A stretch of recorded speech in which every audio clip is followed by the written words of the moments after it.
I'm live. It says, oh, I didn't grab my coffee. Hang on, guys. Let me know if you guys can hear me. Can you hear me? Good morning, Denise.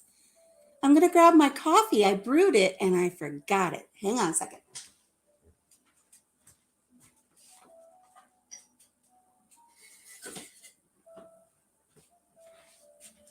Here it is.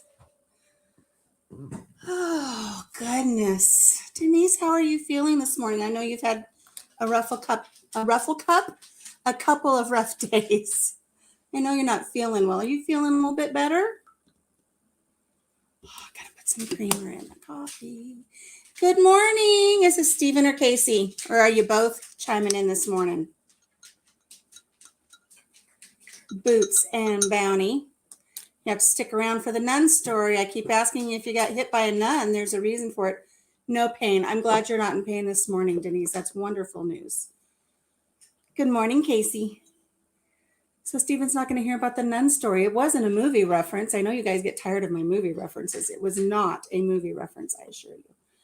Hang on, this will be the first sip of the day.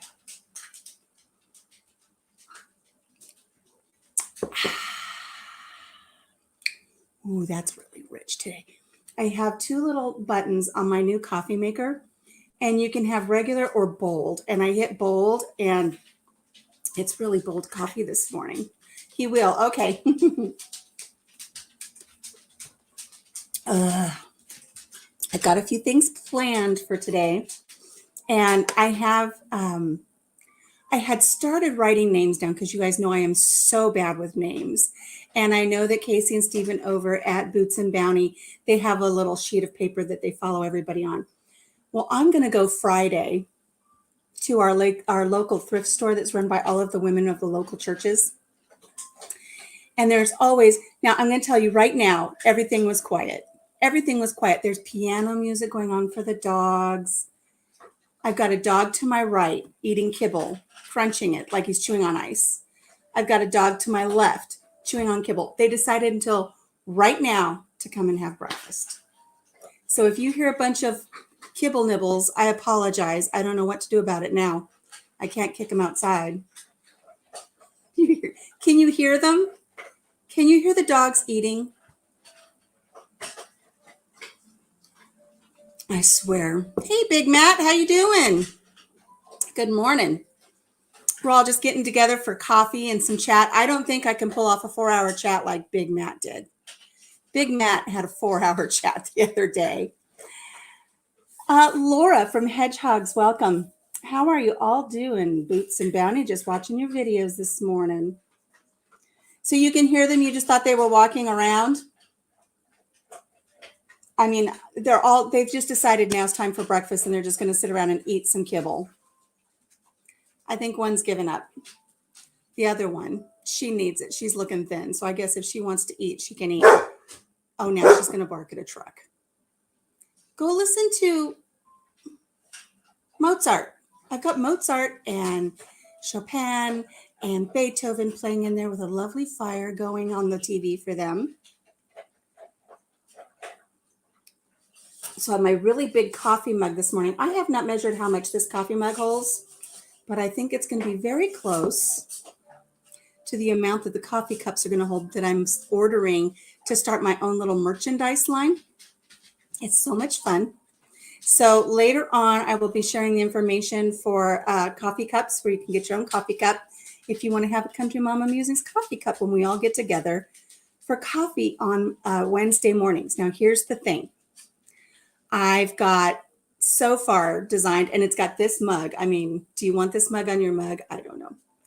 Oh, Casey, you play the piano? I play by ear, and I know how to read music, but it takes me a while.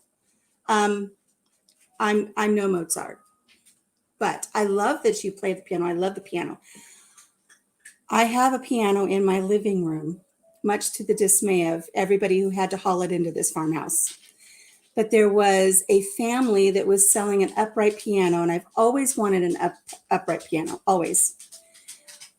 They were giving it away for free. They weren't selling it. They were giving it away. Free. Come get this upright piano. It needs tuning. Good luck finding anybody out here to tune it. But so we drove over, and it took like 4 or 5 guys to haul it and get it in the back of the truck. And then it took 4 or 5 guys to haul it into this old farmhouse. And initially I had it set up in this room here, but then I moved it into the living room. But I remember as a child, see here, I'm already going into a story. Yes, we'll be talking about my mugs. You want it with this mug on a mug? Whenever we would go visit my aunt and uncle, I only grew up with one aunt and uncle. And then anytime we would go to their house, when you would walk down into their den where their fireplace was and just all of their things from their world travels, they had an upright piano.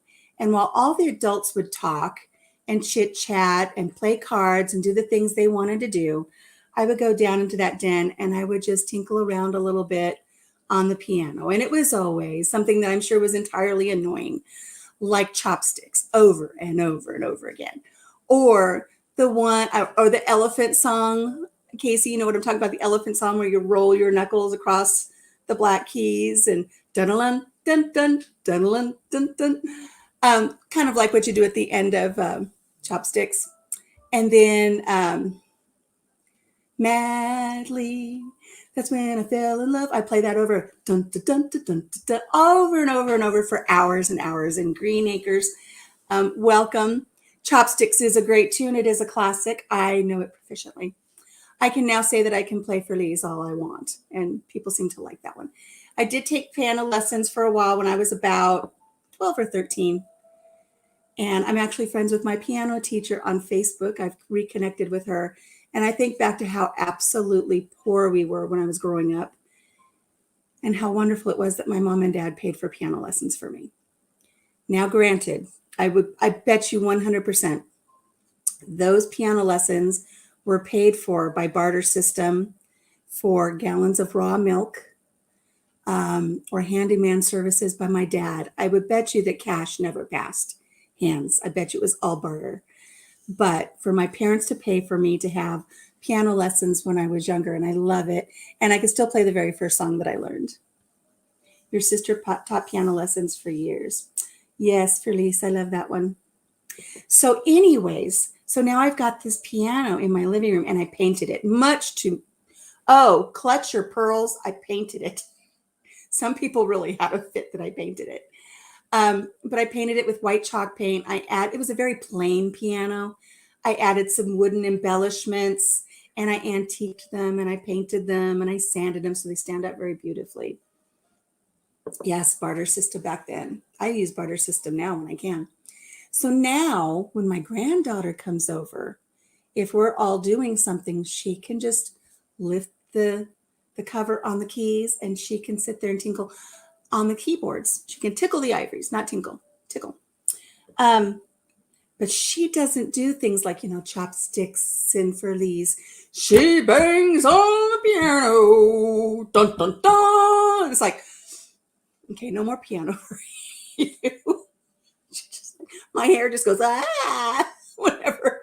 I have to tell her to just, and I've tried teaching her little things, and she's got her phone so she could put little things on so she can learn to try to follow the music on the little apps they have on the phone now, which is great. But I want it to be a memory for her. I don't care how heavy it is on the floor. I know the guys' backs are still aching from hauling it into this house. But I want it to be a memory. I want it to be long after I'm gone. I want her to say, I can remember going to my grandma's house and she had a piano. That's what I want it to be. So anyways, I've started the mugs on Teespring.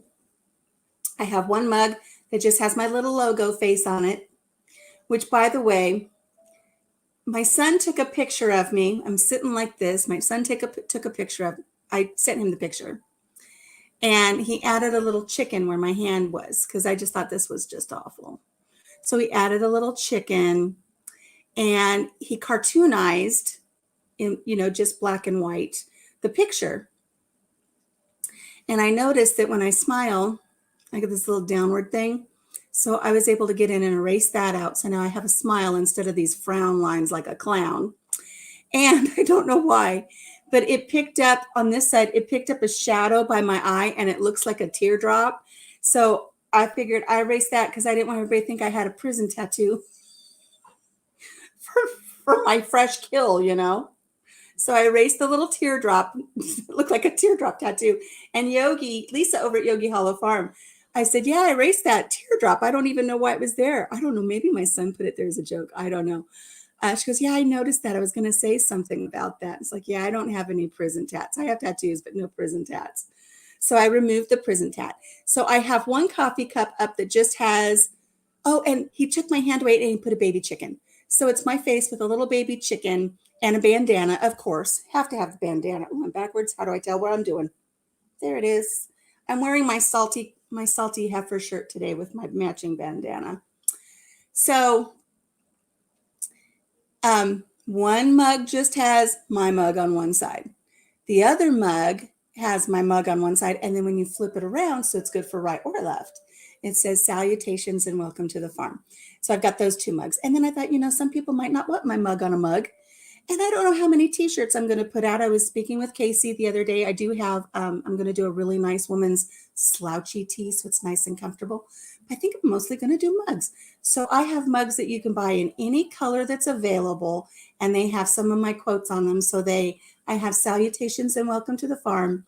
And then I have take care of yourself, take care of each other, and have a blessed day.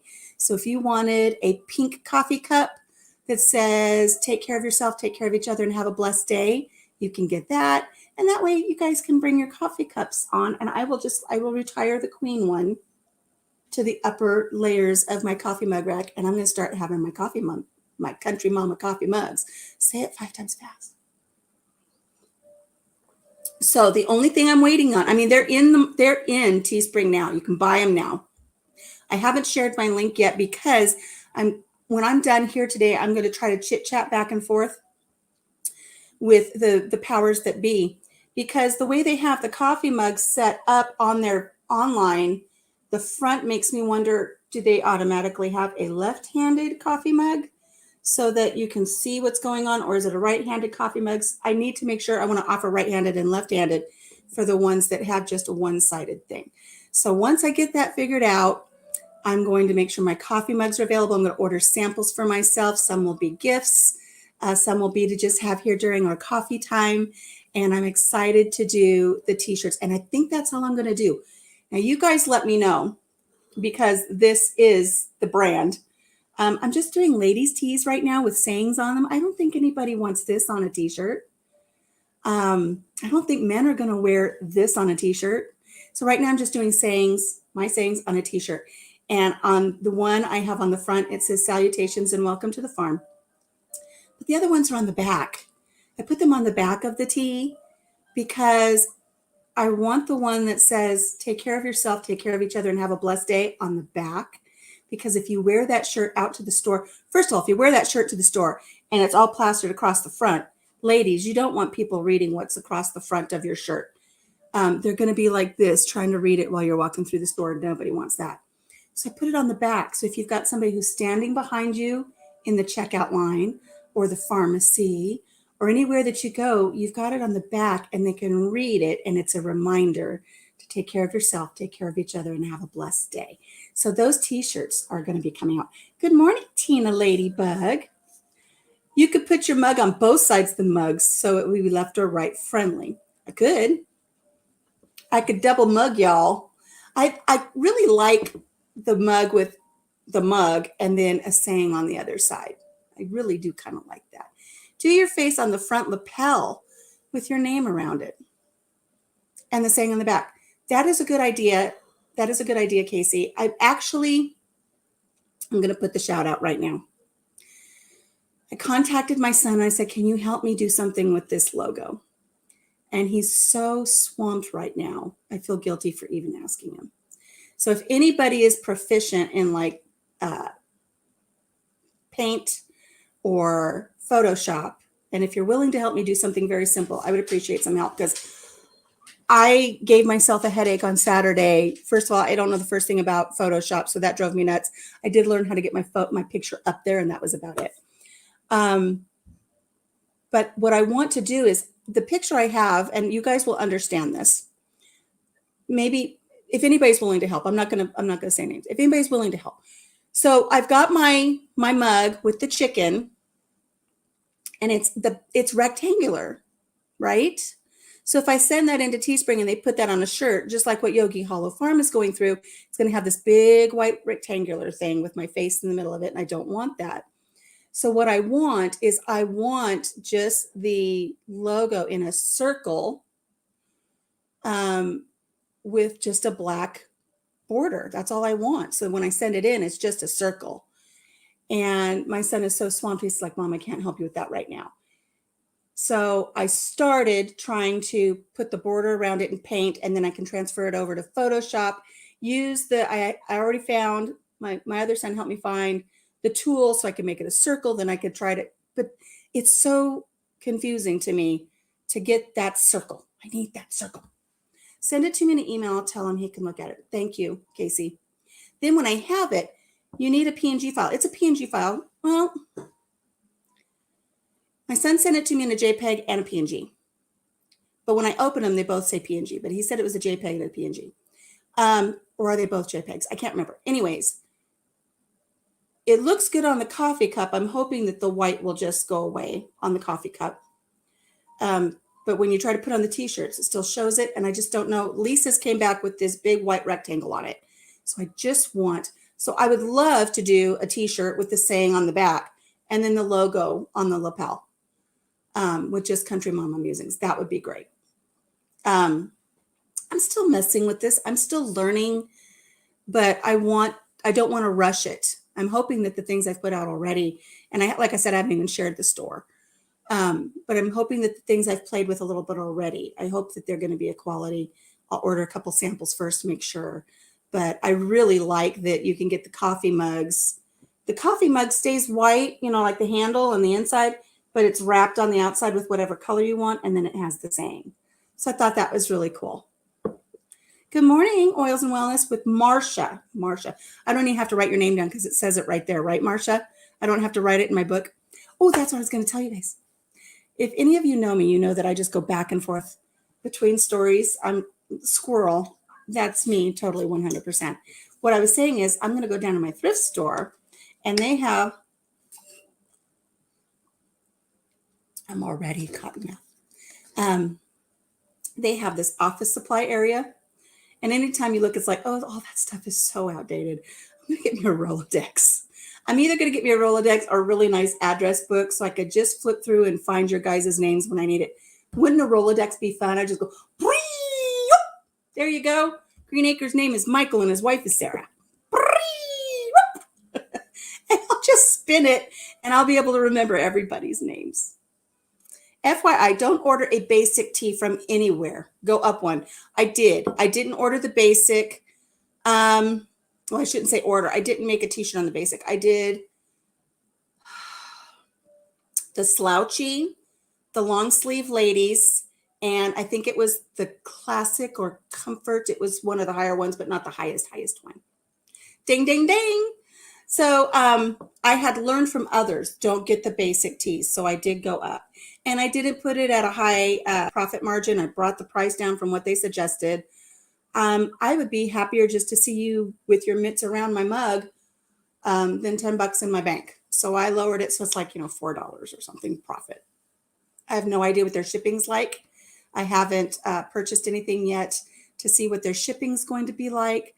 I didn't mess with the EU price tags. I just left those alone because I don't know what I'm doing with that. But I will be having mugs. I'm so excited to get mugs. I want mugs for our coffee chat.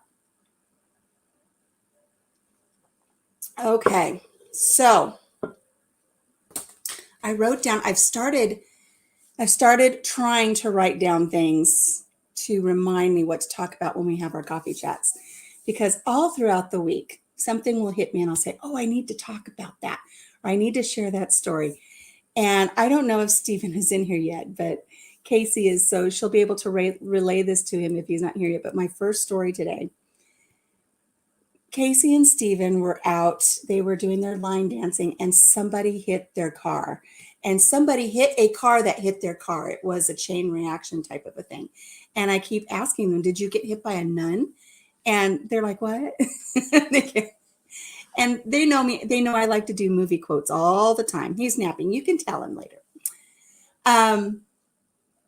I'm always sharing stories. There's always something. And usually I will have a movie quote to go with it, or when somebody says something, I'll have a movie quote to go with it. And I know Casey and Stephen were like, I don't know what movie she's talking about. And it wasn't a movie. It was a story. So I wrote it down to remind myself to share this story. And a couple of you in here knew my mom and dad. Denise, she knew my mom and dad. One time, long ago when I was 7 and about this high, I wasn't 7. My mom and dad had driven out to California to visit us.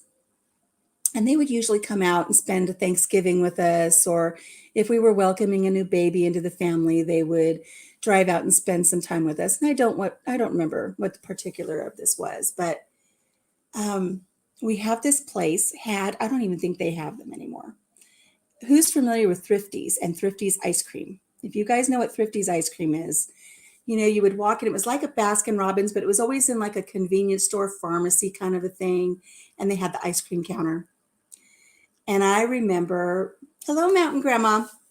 You're just in time for a little story. Good morning, Donna. Okay, so Mountain Grandma knows about Thrifties and Thrifties ice cream. They have this really neat thing that they get their ice cream. They've got the big 5-gallon buckets of ice cream all lined up in their freezers, and you can walk by and see what color you want and what flavor you want. And anytime we ever had to go shopping at Thrifties, which was like a 100-mile round trip for us, we would always get an ice cream when we were done. And when I was a kid, they were 10 cents a scoop. So you could get a triple scooper for 30 cents and you could pick whatever flavors you want. They were so good. That's okay, Laura. I know you've got stuff there for your house. You keep going. So whenever my mom and dad would come out to visit, they'd say, we've got to stop by Thrifties and get an ice cream.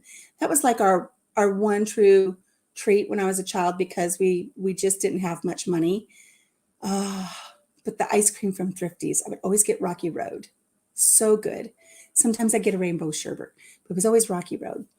And so they had stopped at Thrifties to get an ice cream, and they had just pulled into the parking lot, and my dad had turned off the car. And just as my mom was going to open the door, this car flew into the parking spot next to them and hit them. Just bam, hit them right on the side. It's a good thing my mom did not have her leg out of that car door. She probably would have lost a leg.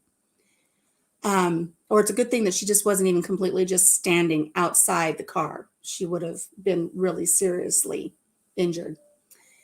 But when they collect themselves after having this impact, they look up and there's a nun driving this car. And so that's why I keep asking Stephen and Casey, did they get hit by a nun? So my mom and dad get out of the car. This little nun gets out of the car, and my dad calls the police department. We've had this accident. And they said, is anybody injured? And this is several years ago. So it's not like our police forces spread thin at that time. God, Louie, leave me alone. Is anybody injured? And my parents said, no, nobody's injured. Well, we won't come out for a car accident where there's no injuries. Just come on down to the police department and file a police report. So they exchanged their information, and my parents went down and filed a police report.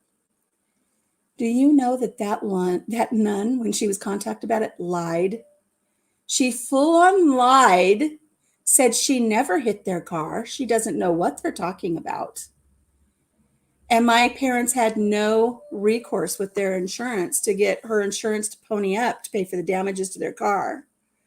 She full on lied. I don't know what the world is coming to 30 years ago when a nun lies about hitting somebody with her car. So now we joke every once in a while. Yeah, she didn't get out much. But for her to lie about it, I mean, it's not like she was 90 years old. She was probably in her 60s. Sure, she probably didn't have maybe too much experience driving. I don't know. But you would think you could trust a nun. In her full habit, you'd think you could trust a nun. But a nun lied about hitting my parents in their car. Maybe she was a new nun. Maybe her name was Maria, and she was a flippity-gibbet, a will-o'-the-wisp, a clown. I don't know. She snuck out. She probably did. She probably took one of the parishioners' cars while they were in giving confession and figured she was going to run to Thrifty's real quick and get a $10 scoop of Rocky Road or 10-cent scoop of Rocky Road. I don't know. But for the rest of my parents' lives, we would joke about, did you get hit by a nun today? And it's just, I don't know. I just don't understand why a nun would lie. She's going to have to atone for that, I'm telling you. I wonder if she went to confession after. Would she be absolved? I don't know how many Hail Marys that would take, but they didn't fix my parents' car. So they went around with the big old dent in their car for the rest of that time. So that, Casey, is why I keep asking you guys if you were hit by a nun. I told you in your live the other day, you guys found out that the individual that hit the first car that then hit your car was a college student and his mother. And he claims he wasn't on his phone. His friend had just died and he was upset and he just drifted and hit another car.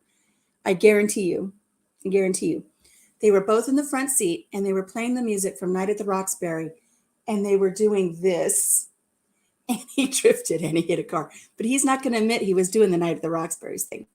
You get the report Monday, we can start the process. Oh, I know. I was hit by a car. I was in a car accident on Mother's Day several years ago because I was delivering for a florist and I had flowers all in the back. And I'll tell you, it's lucky I didn't get killed because when you deliver flowers and you've got this big van, you put the flowers in the back of the van and then you kind of like support them with bricks so they don't fall over while you're driving. And I took a pretty significant impact and I'm lucky one of those bricks didn't fly up and hit me in the back of the noggin and kill me. Really. But I remember sitting at a stop sign and there was a car across from me at a stop sign and it was 5 lanes of traffic and we were both going to go straight across.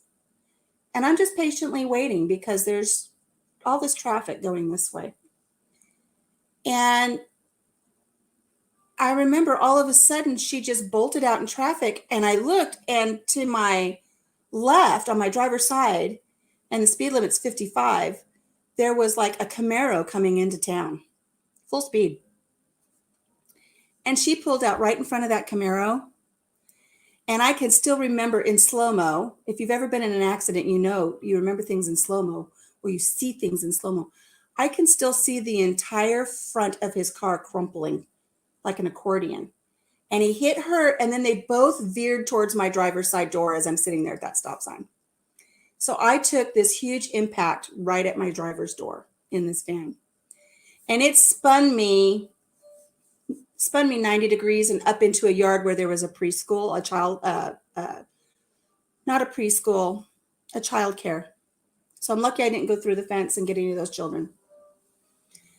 But I impacted I braced for the impact. I knew it was coming. And I locked my foot on the brake. Like I was pushing. I knew it was coming. And so when they hit me and I ended up over on the sidewalk and I let my foot off the brake, my car was just revving. And somebody said, put it in park. I couldn't put it in park. It was still in drive. My drive shaft had gone through the transmission. That's how hard they hit me. And I look down and I see this crumpled Camaro. And then I see this car right at my driver's window. I look down and it's somebody I know. It was somebody I knew. And to make it worse, it was somebody I knew that had I don't want to say mental health issues. But she was definitely always medicated. I'll put it that way. She was a flippity-gibbet.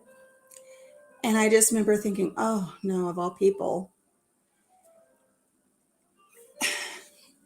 She told the police officers first she told the police officers that I waved her through. I told her, come on. So she listened to me and she said I waved her through. I never waved her through. I would never wave somebody through like that. I mean, if you're at a 4-way stop and you guys are sitting there wondering who's got the right of way, I'll be like, yeah, go ahead. This was not the case. She just went through. Then she told her insurance company, get this. She told her, I have to back up. I was driving a 1991 Pontiac Transport. Okay. It looked like a dust buster. It's just, total mom van. Looked like a dust buster. And it was gray. So it kind of looked like a shark. She told her insurance company that the reason that she was in this accident was because I was racing the Camaro. I was racing the Camaro and we both hit her. A nun couldn't come up with a better story.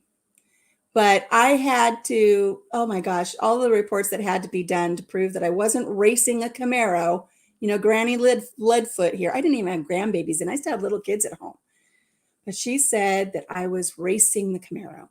Well, since I had put my foot on the brake so hard on impact and hard enough again to put my drive shaft into the transmission, I hurt my ankle. I hurt my knee. I still have a raspberry on my thigh where the door hit me. And of course, it didn't look like I had much damage because the Transport was the first car that, they had their commercials back in the 90s where your kid could smack it with a baseball bat and it would pop back out. So you really didn't see the damage until they got in there. They had to total the car. But she was telling people, oh, she's a liar. She didn't get hurt. Her car looked fine. And she was racing the Camaro and all these things. And I remember, did I hurt my neck too? I think I hurt my neck too. And I remember my husband taking me outside. I mean, I was just beat to crap. But he would take me out for little walks in front of our house, and I saw her going by my house. And it's like she started stalking me to prove that I wasn't hurt or something. I don't know. I had nightmares about her. I had nightmares that she would pin me in a parking lot and get out with a knife and stab me because she had issues and she was stalking me and saying all these weird things about this accident. I think I'd rather be hit by a nun. Hello, flour and eggs and yeast. And wait. See my new little system here until I get my Rolodex. I could just go, wee! But today I can't. It's Teresa and Cam. Hello, Teresa and Cam. Good morning, Gail. You thought it was the flying nun, but instead it was the lion nun. Oh, Donna, that's a good one. That's a good one. The lion nun. Sure enough. Hey, Brian the beer snob. Good morning. I shared my video with you last night with my husband. Brian the beer snob made this video. You guys, if you love, I don't know. I don't want to use the word kitschy because Jim's Kitchen is in there. It's this funny video he put out about TV shows that never happened but should have been. And he kind of evolves the whole thing around beer because he loves beer. And it was instead of Star Trek, it's Bar Track. And it is so funny. And there are some of my, Jim's Kitchen is in there. He's one of my favorite channels to watch. And it's so funny because all of the really funny Star Trek references, my dad was diehard Star Trek. I grew up Star Trek. And he just loved Star Trek. And I'm a little bit more of a Star Wars fan. And, every family's got one. But, I see a chicken. Squirrel. It's just so funny to see how he made his own little barship enterprise and everybody plays a part in this little thing. It's so funny. If you guys get a chance, go over and check out Brian the Beer Snob and look for his video for Bar Track. Hi, Erin. Good morning. Good morning. So yeah, Teresa, you've seen it, right? You saw the Beer Snobs bar trek. Oh, so funny. You guys got to see it. And if you haven't checked out Jim's Kitchen yet, he plays Captain T. Kirk in this, James T. Kirk. And he's so funny because every scene he gets a little bit more inebriated and he's talking. You have to go see it. I'm not going to tell you who he's talking to. It's so funny. Of course, Brian. Squirrel. So that's my nun story. So Casey can tell Stephen about that later.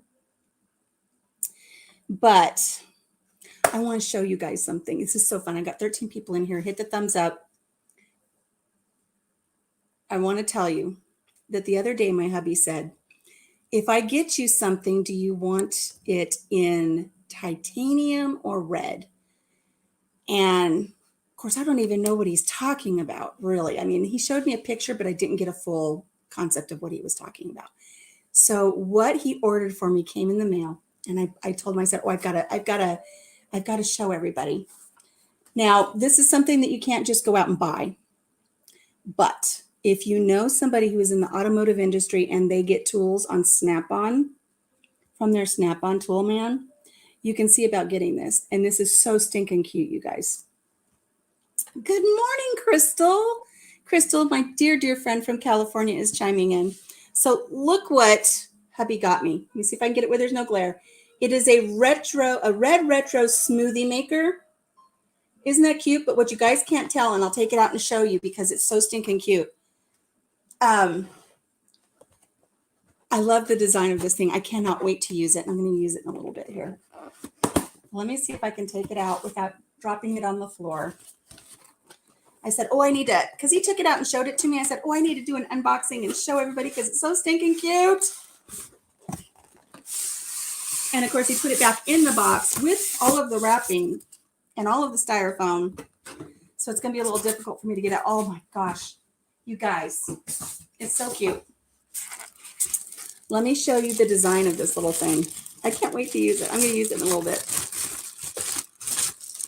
Because once I'm done with my coffee, I'm going to have a smoothie, and you guys will see why. Okay, you guys. It comes with a little, you can put your smoothie in a little Snap-on mug here with the lid and the bottom. It's really cute, but I'm going to, I think I'm going to have it right in this little canister here. Let me bring this down a little bit. Oh my gosh, look. It's a gas station pump. Isn't that adorable? And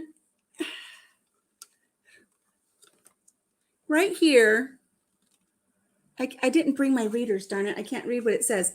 But when you turn your smoothie on, this is how you turn it on. You pull the lever at the gas station for the gas station pump, and that turns it on to make a smoothie. Isn't it adorable? I don't know if this moves when you have it turned on. We'll see in a little bit because I'm actually going to make a smoothie. But I love that he says you just pull the handle to dispense your gas at the gas station. And that's how it makes your little drink. And then it mixes it all right in this. And then this looks like a little mason jar. You can take the blender part off, and put your little cup on there. And then you can have your smoothie. Isn't that adorable? And I love it when he gets me little things like this. I love it. But you know what this means, right? He does things like this to me all the time. And he denies me nothing, so I deny him nothing. But sometimes, like he came home the other day. He came home the other day and he says, look at this little ice cream cup that I got from Snap-on. And it's this little plastic little ice cream cup. It says Snap-on on it. And when you put ice cream in it, it turns blue wherever the cold is touching. I was like, that's really cool. He goes, I know, I got you one too. I got two of them. Wow. Oh, that's so neat. Now when we have our homemade ice cream, which is also my little ice cream maker, is red. So it's very retro looking. I said, now when we make ice cream, we can have them in these two little matching cups and they'll turn blue. And I got all excited. He goes, and look at this ice cream scooper that comes with it. And he shows me this ice cream scooper, very ergonomically handled and everything. And it dawned on me, I was like, what'd you buy? And he just started giggling. They don't just give you that stuff. You don't just go on the Snap-on truck and they give you ice cream cups, right? He had to buy something. He's like, oh, I'd rather not say what I bought. I was like, you bought something big. So if he had to buy something, in this price range on a Snap-on truck, which is way up here, to get two little ice cream cups, I don't even know what he had to do to get me that little retro gas pump smoothie maker. He does. He loves me to death. I'm so blessed to have him. I just love Crystal and her family. So I will be using that later because I've got a little thing coming up here. Since we're talking about Papa Jim, I was going to do a quilt update on our barn quilt out there on our 102-year-old corn crib. It's almost done. It's so close to being done. Got like 8 squares left to do. But Papa Jim's toe's been bothering him, and he complains about it aching every so often. And over the last, I don't know, 6 months or so, he has one of those little first aid kits for like ingrown toenails, and he gets in there and he messes with it. And, I try not to look at it. He says, but it hurts. And he's been cutting parts of his toenail away and digging that toenail out and trying to get it to grow straight for a long time. I won't get too graphic. So he mentioned it during a telemed conference with our doctor the other day. He goes, my toe hurts. And she says, well, let's just get you in here. We'll take a look at that toe. And that was on Friday. And so he says, I'm going to get off work early. I'm going to go up to my appointment. And I said, okay. And around 10 o'clock, I thought, I think I need to go with him. And I don't get off the farm very often. I try to stay home. I think I need to go with him in case they straighten that toenail out and maybe he just doesn't feel comfortable driving home because it's a long drive home. So I called him. I said, I think I'm going to come up and I'll go with you and I'll go take care of a couple of tasks while I'm there with you. And he said, okay. And so I went to Dollar Tree, which is completely almost, the shelves are just almost empty. And I wanted to get little placemats for a little video I want to do later. But I went to Dollar Tree. I went to Walmart to get some things. I went to the medical supply place to get some things for our breathing machines. I went to go get some lunch. And it's like I hadn't heard from him. It had been over 2 hours. And I thought, well, maybe they're really packed and maybe he has labs to do, all these things. He calls me and he says, I'm done. And I said, I'll be right there.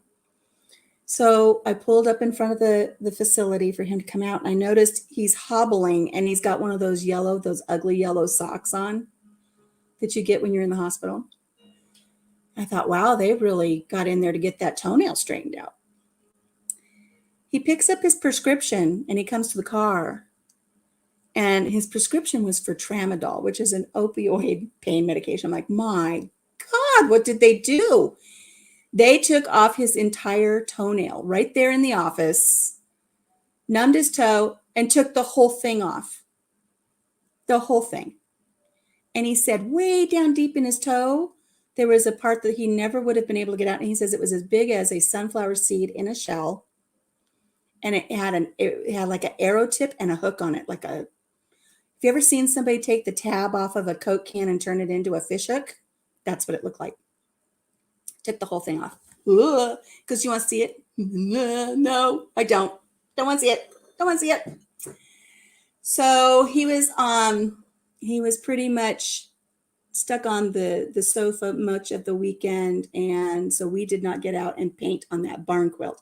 I don't want him going up on a ladder if he's in pain. Yeah, they fixed that. And he got new work boots. He ordered them that day and they just came in the mail. And he ordered new work boots that are a little wider. And that poor man, I wish he just would have stayed home Monday, but he is so dedicated to his job and his work ethics are just impeccable. And so he went to work Monday and he hobbled into this house Monday. And even though he had a dressing on his foot, he had to peel the sock off. And then he did the same thing yesterday. He just hobbled in here yesterday and he just had this look on his face. And it's like, honey, what is wrong? My toe. Take some Tylenol, get your foot elevated, and we'll get you taken care of. And he's at work again today. I don't know how long it's going to take for that toe to heal, but we won't be finishing up the barn quilt until we can get that toe healed. But I can't talk. So I have my smoothie maker out for a reason. Let me take a little bit more. He's so tough. He's gone to work with a broken foot before. He broke his foot playing for his company's softball game. Broke his foot. They literally came to our door. The service manager came to our door 2 days later and said, I really need you to come back to work. He was supposed to be off work for a week or something. And they guilted him into coming back. And he walked in and he had tickets. He had repair orders. He had ROs, repair orders on his toolbox that the dispatcher had given him to work on. Well, then he breaks his foot. The other mechanics had come over and they had gone through the tickets and they took all the good jobs and left him the lower paying warranty or small time jobs. He was so pissed when he saw that. He threw his crutches down, took 2 Vicodin and had like a 40-hour day. And I don't mean 40 hours as in 40 hours. It's your job pays X many hours. He did enough. Yeah, Jaime does that too. Laura says, yeah, that's why they do for that. I was going to say, but you didn't want to say it. Yeah, that's what they do for that. I was not expecting that. They didn't kill the toenail. It may or may not grow back. We'll see. But I don't think flip-flops will ever be the same.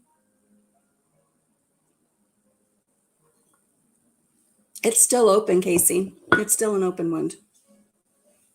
So I'm worried about it, but it'll heal. And then we'll put some of that comfrey on it. So the reason I'm going to have a smoothie later is it's time for a little game. Nobody wins. I'm the loser. Because this is what we're going to do. So I went to the store and I got some extra sweet peppers. Do you guys remember my story about when I needed a red pepper for my pickle relish that I was making? And I had some little peppers growing outside and the little tag said they were purple peppers, but there were some red ones. So I grabbed the red ones. And since I thought they were a sweet pepper, I didn't glove up. And then I rubbed my eye and it was on fire and my fingers burnt for 2 days. I mean, it was awful. So the only thing I have out there says these are purple peppers. Well, we harvested all of our peppers and here they are. And yeah, we've got purple peppers, but I've got green peppers. I've got red peppers, all off of the same thing that said they were little purple sweet peppers. So what I'm going to do is we're going to play Name That Pepper. And then I'm going to try them. And you guys tell me what the name of the pepper is and whether it is going to be spicy or sweet. Because I'm going to later on today when we're done with this live, I'm going to make some pepper jam, some pepper jelly, so that later on I can have them in the pantry. And if we have company or for Christmas gifts, I can just give a little jar of pepper jelly with some cream cheese and some crackers and say, here you go, Merry Christmas. So what we're going to do, I've got everything right here. And no, I'm not gloved up because I don't plan on, oh, I dropped my knife. Wait a second. I got it stuck. Hi, Casey. Good morning. You're just in time for Name That Pepper. It's like Name That Tune. Let's see how much trouble I can get myself into. Oh, you're going to make pepper jelly too, Casey? Oh, I can't wait. Okay. Since it was supposed to be a purple sweet pepper plant, and obviously somebody messed with the tags, I'm going to grab one of my little purple ones here.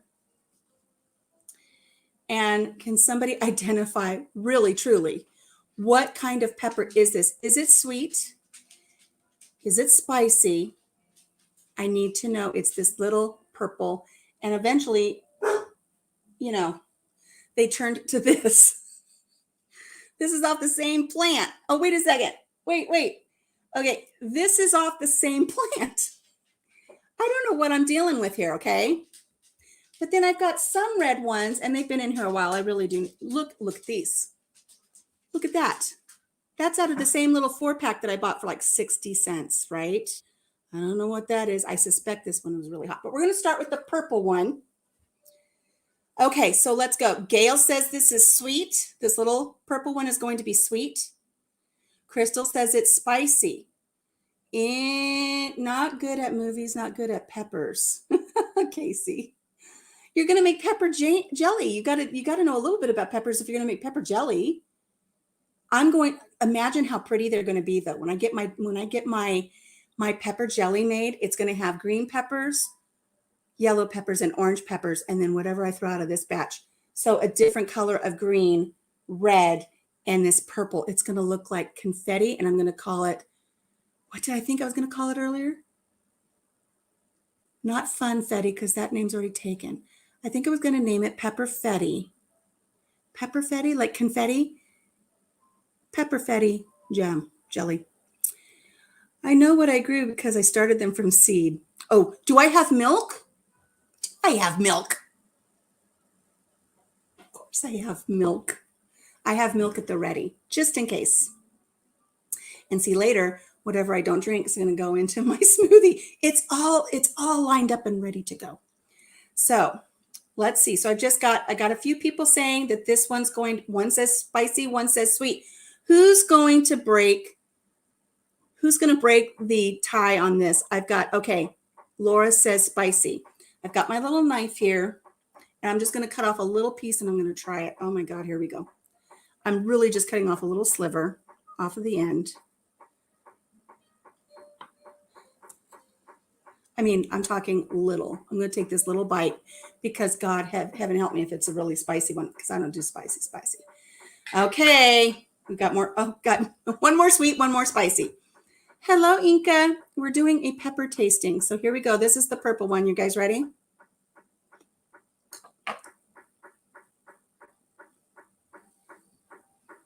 I'm chewing it up on the tip of my tongue.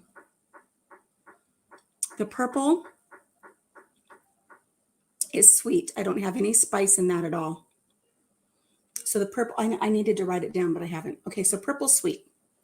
Let me write it down so I can remember later. Now, let's take the purple one that turned red, okay? Now, since the purple was sweet, and this is the same shape as that purple, you know what though? Look at the difference in the stems. This has a really thick stem. This has a really thin stem. I don't know what they did with these peppers. Oh my gosh. I don't know what they did. It's got a thin stem, but it's long. It's kind of got a thin stem like these little green ones. Like these, look. So maybe this turned into this. Oh. Let's see. Okay. You think this red one's going to be hot? Who thinks this red one is going to be hot? You have a low tolerance for spicy foods. Me too, Brian. That's why this is such a big thing for me. I'm like mild girl here. Red's going to equal spicy. You get heartburns and hiccups immediately. Oh God, let's pray that doesn't happen to me. Let's try this red one, which is different from this red one. Ooh, look at the difference in color. Oh my God, what am I in for? Let's try this one. And we'll see. And I mean, I'm barely slicing a little piece off of there. Okay, you guys ready? I'm not going to touch it with my fingers or anything. I'm only going to take one.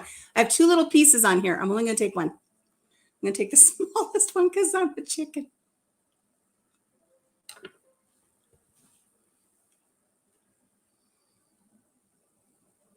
Now, I didn't get any membrane or anything, so I know that the membrane's hot. It actually kind of tastes sweet.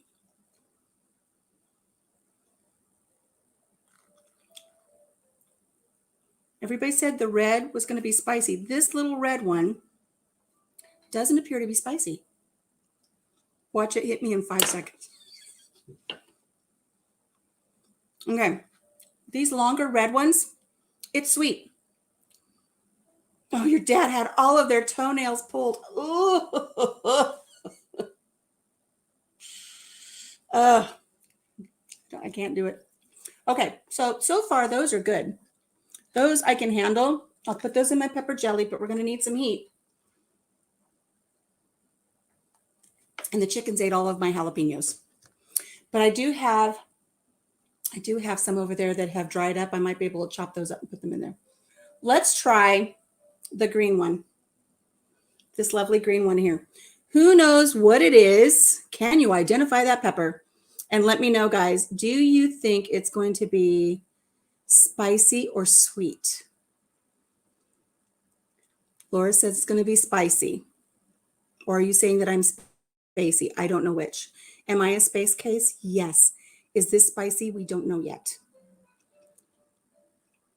There's no right or wrong. It's good. I'm the loser at this game, so you guys can guess whatever you want. Oh goodness, what did Marcia say that I missed? Oh, he's talking about her dad's toes. Oh my God. They played Guess What Plant This Is at the store. I remember being in FFA and we used to go to these project competition things and they would have all these vegetables laid out that you'd have to identify. And the favorite one was always the leeks because everybody was joking about, I got to take a leak. It was so funny. What else was there? I don't know. But I always remember the leeks. Okay, so Denise says this one's going to be sweet. You got them both wrong. Who knows? Just find out for me. Okay, Casey, I'll do that. Marcia says, my husband had a cow crush his foot, and that happened before we got married. Oh, I'm going to be talking about anniversaries here in a little bit, Marcia. I've got it written down on my paper.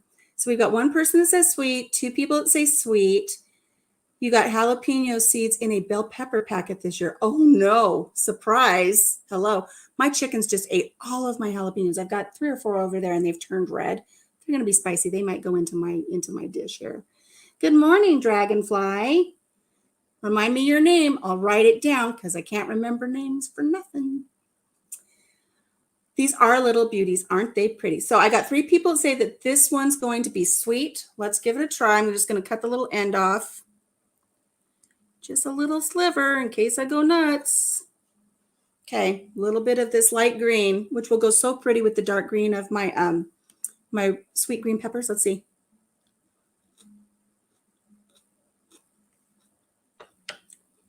Got a little heat.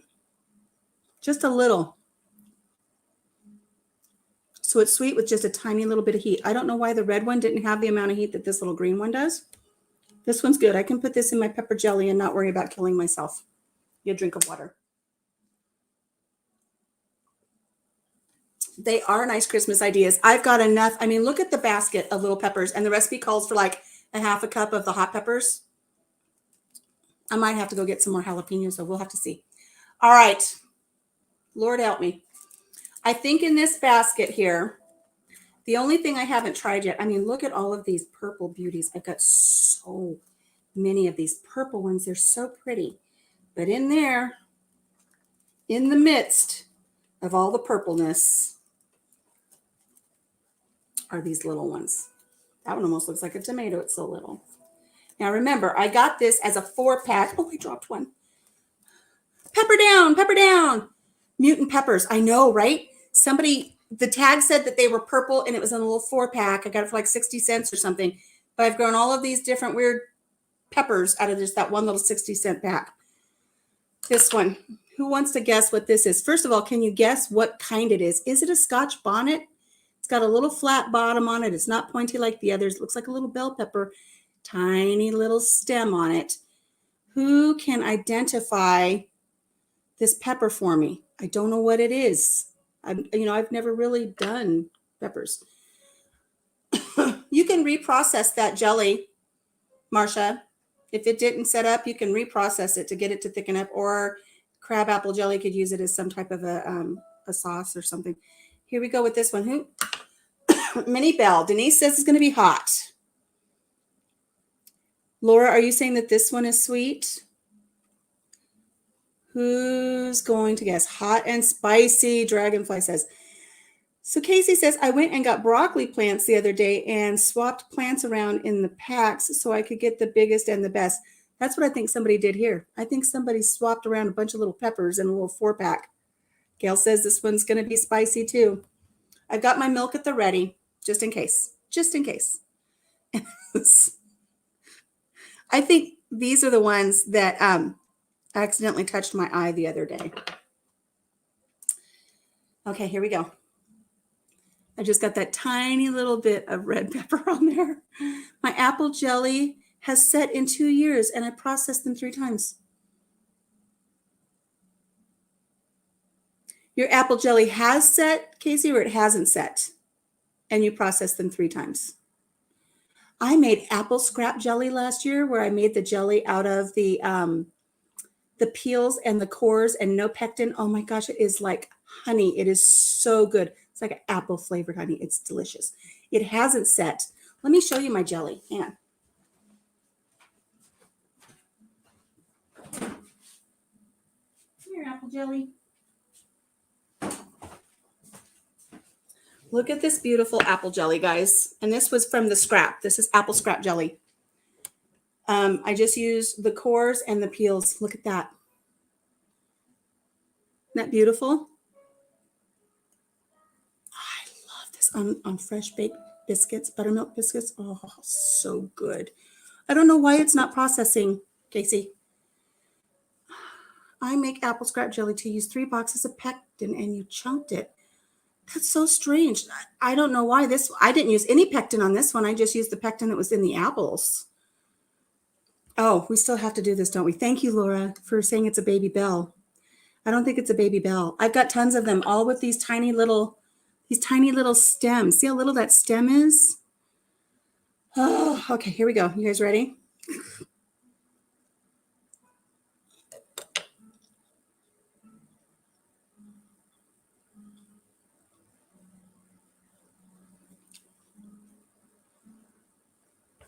Got a little heat. I'm going to get brave and take another bite.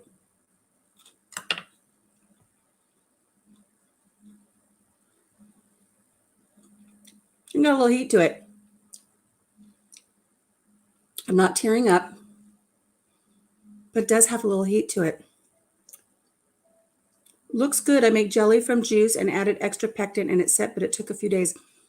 You know, since this is from last fall, I don't know how long it's set, but we've gone through a few of these little jars and I love it. It's so good. It is so good.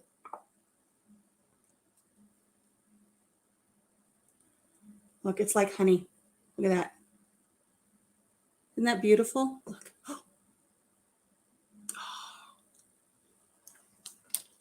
Smooth. Yum. All right. This one was not that hot. I've had 2 little bites of it. I'll take a bigger one just to show you that I'm brave. Ooh.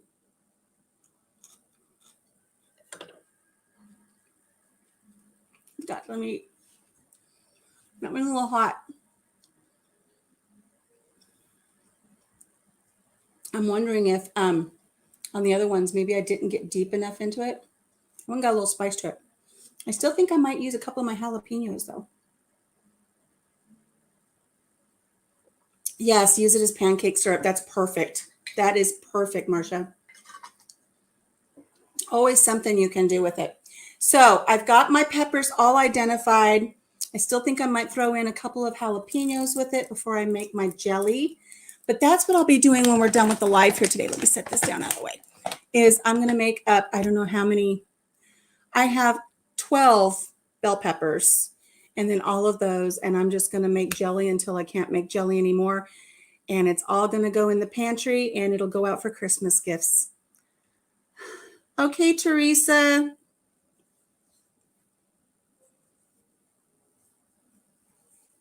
Alicia. That's my name. So the reason I said I was going to use my little mixer, and I rinsed it out earlier and stuff, so don't worry about that. I want to show you how it works. And so see how this all came together? Ooh, I got heat in the back of my throat. I'm going to have my little mixer here. I'll bring the camera down in a second.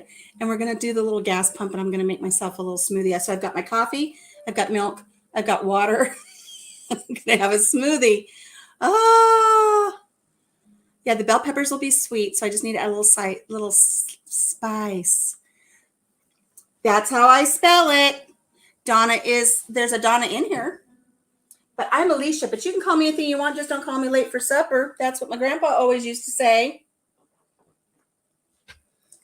All right, so let's make a smoothie with my new little smoothie fun thing. No chicken ate all my favorite jalapenos. Oh my God, that'd be a great saying on a shirt. Ain't no chicken gonna eat my jalapenos. Country Mama Musics.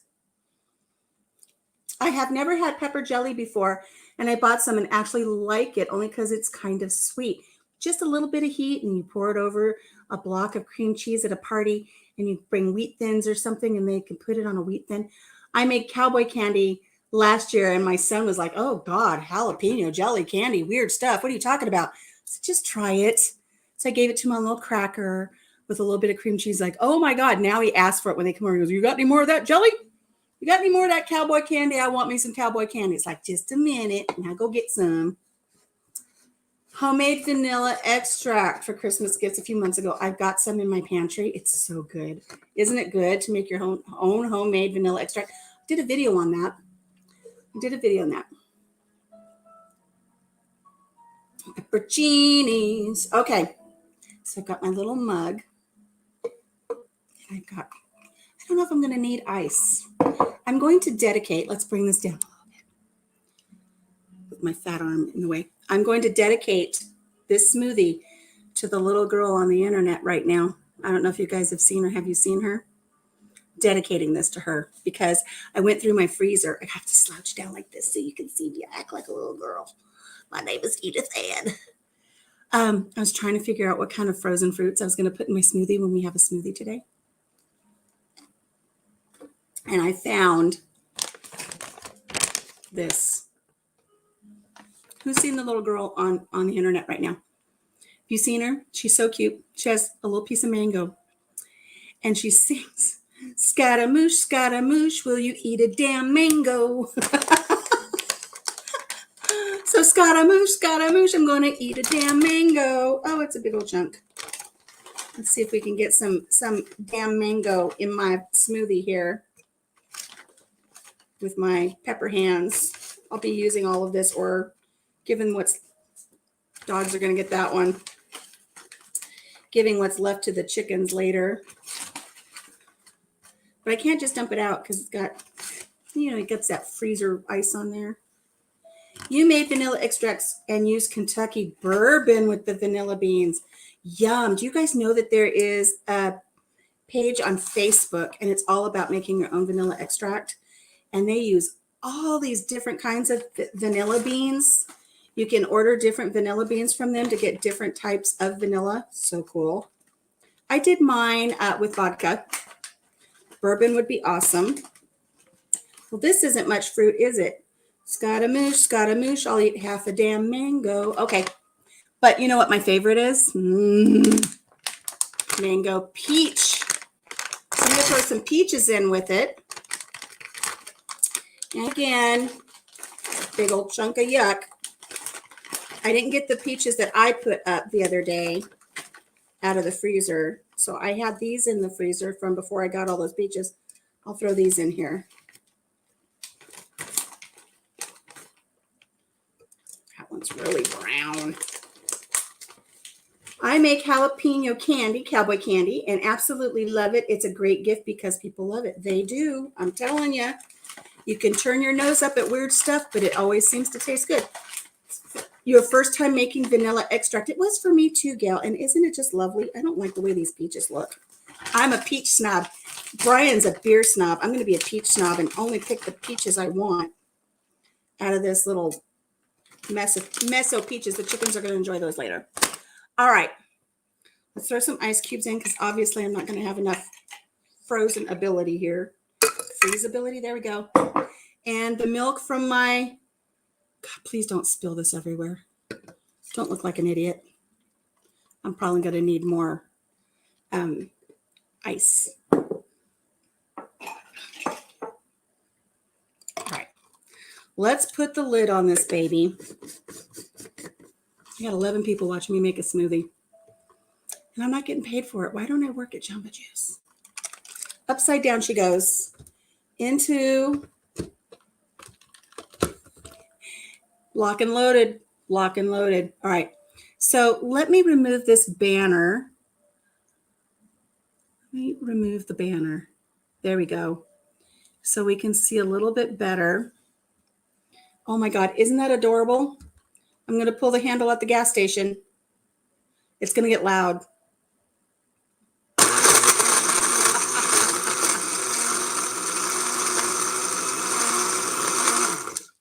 Regular or unleaded. Look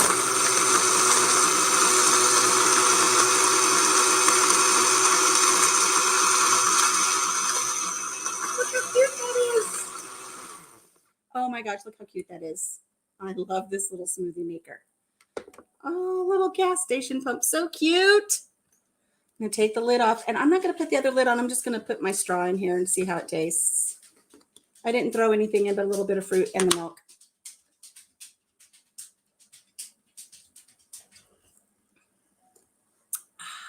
I do have some vanilla protein powder in the pantry I could have put in there, but I didn't grab it.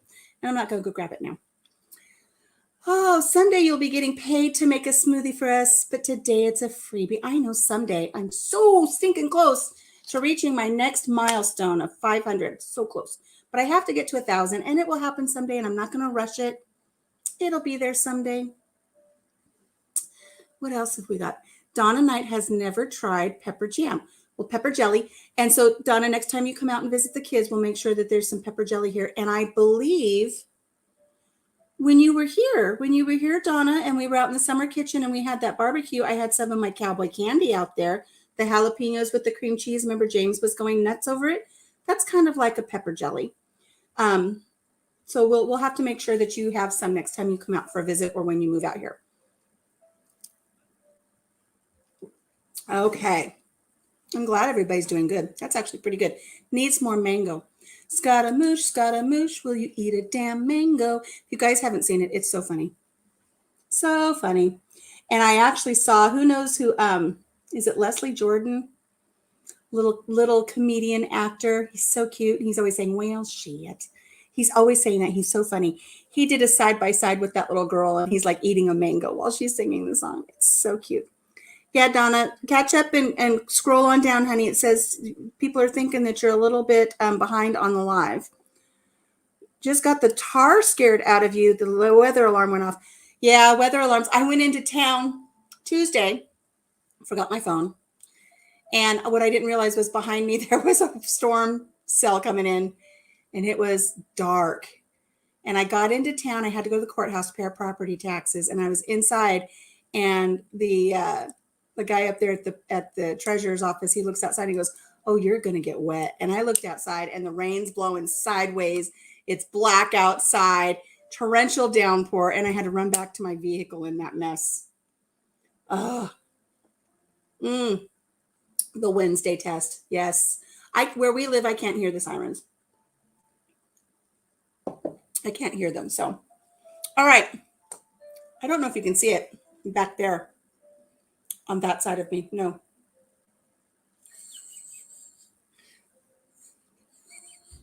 There, back there, right there. See that right there?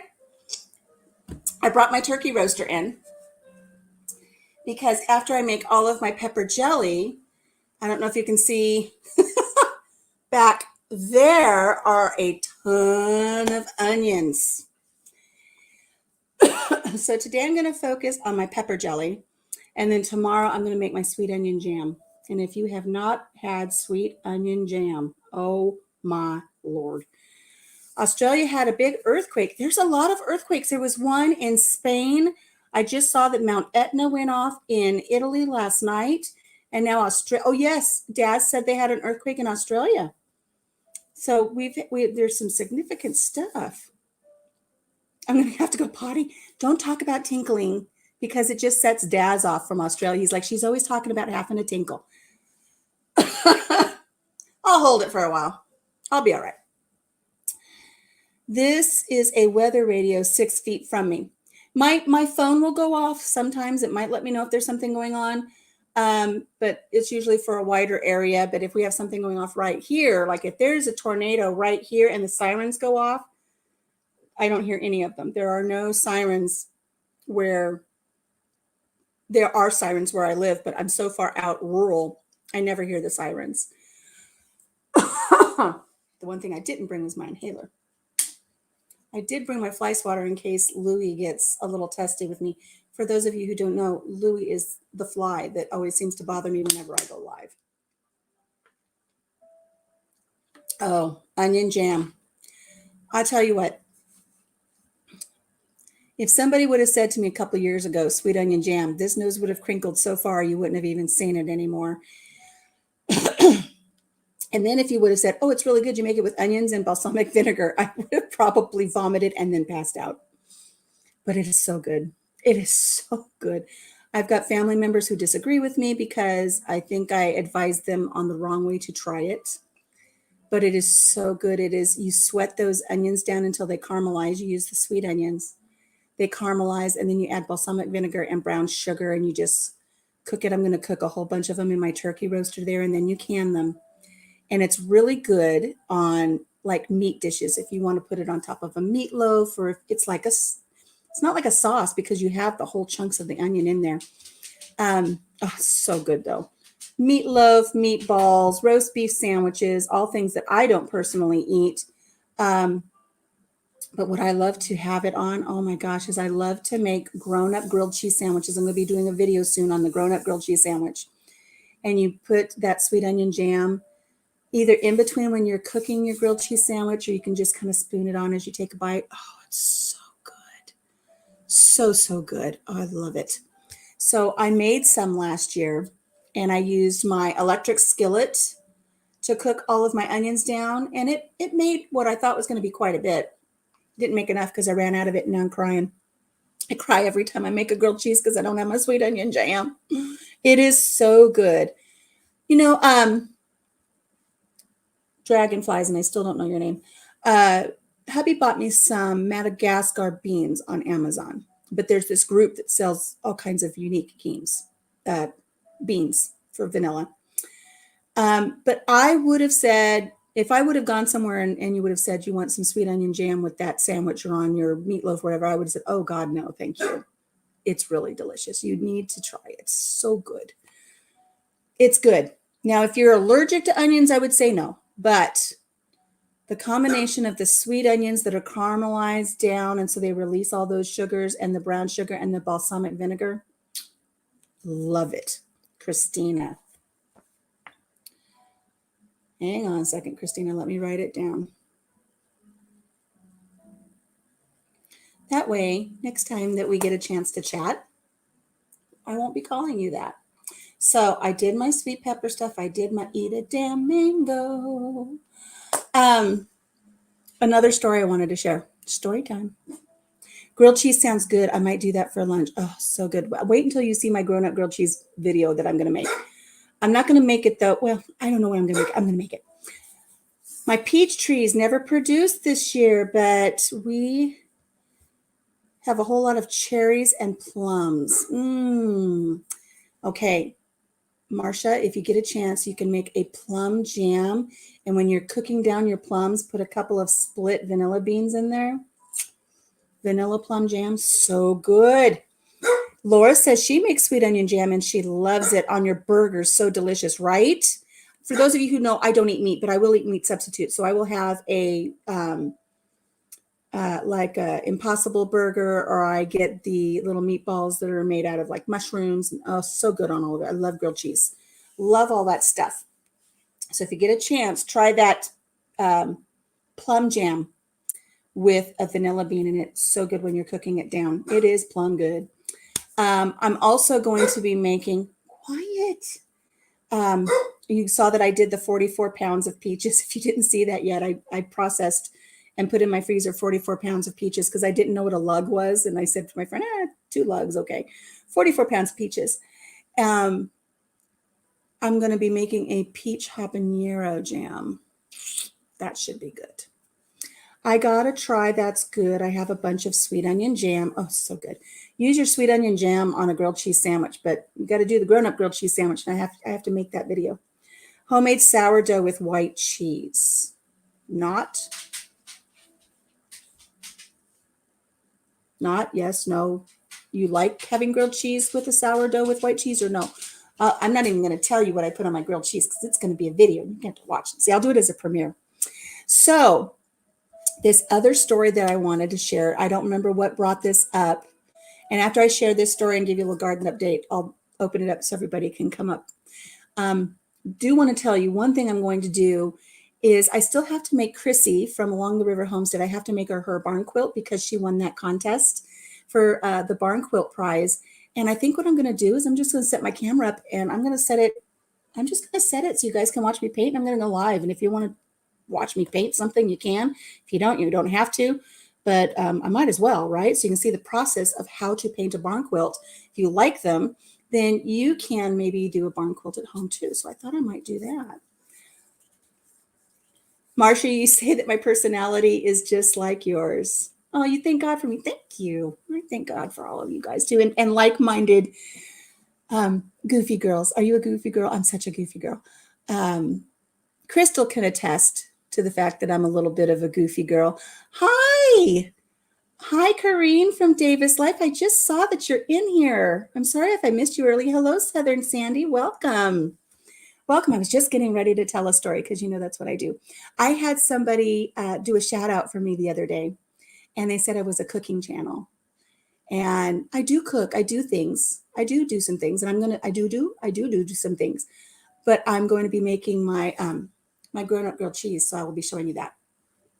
And I do cooking, but mostly it's stories, and that's why it's Country Mama Musings. Is people always say I've got a story to tell. Oh, there's always something. You could say the word brown. I'm like, I got a story for that. Let me tell you, I got a story for that. I'm funny on days that end in Y, or at least I think I am. So this story, I don't remember what made me write it down to think, oh, I got to tell about that story. Oh my goodness. I don't remember what it was. I think what it was I had shared a video about the swinging bridge, the suspension bridge over the Iowa River. And I had said that a couple of summers ago, we took a cruise on that river and we went under that bridge, and now we were standing on the bridge. And I think Donna said I was going to take a cruise. And I had to say, no, I already took the cruise. But it was one of those paddle wheel boats. It was a double-decker paddle wheel boat, kind of like what you would see in the movie Maverick, but it didn't have like a gambling hall or anything. It was a smaller one. And it was so neat to see the paddle wheel, and we cruised the river, and we learned all kinds of neat things about the river and about how in the 1800s, how the settlers were coming through this area. And the river, they would have to cross the river at the low points. And you can still see the ruts from the wagon wheels from over 150 years ago, where they had crossed that river, and all the wagon wheel ruts up the other side, and they would have to pull and try to get those wagons unstuck. Really neat. So, but because I had taken that cruise, I wanted to tell you this cruise story. Yes, it's story time. You still have to pay your vehicle taxes. I just paid my property taxes. I'm so upset because for 6 months, I paid about what I used to pay for a full year when we first bought this place. However, it was down by 40% from, 30% from last year. So anyways, you're still cleaning and talking at the same time. I'm inspiring you. I'm inspiring you to get up and clean. That could be, it's like, oh God, I can't stand listening to her anymore. I got to get up and clean the toilet. Oh my gosh. Anyways, when we lived in California, I was trying to think of a really unique thing to gift Papa Jim for his 40th birthday. And we had just recently been, don't touch my eyes, I've been touching peppers. We had recently been down to Long Beach, and we would sit on the pier where the big cruise ships would leave to go off to their cruises to Mexico. And we were sitting on a bench and we were waving, and everybody's like the Love Boat, you know, the big cruise ship goes by and everybody's standing on the balconies and on the edges of the ship, and they're waving at everybody. And we're waving at all these people. I thought, man, wouldn't that be great to just get on a boat and go on a cruise? I want to do that so bad. And so it was several months later, I was trying to plan what we were going to do for Christmas. And we actually had a travel agency in our town. I don't even know if you can find those anymore. Good company. Yay. I'm going to work on my pumpkins. Should I prepare it before freezing, or should I freeze it in chunks? I made pumpkin puree, and I've got pumpkin puree in my freezer. And then I pull it out. I make pumpkin scones and all kinds of fun things. Pumpkin. You can can it in chunks. You can freeze it in chunks. I canned mine, and I put them in mason jars with the plastic twisty lids, like these lids here.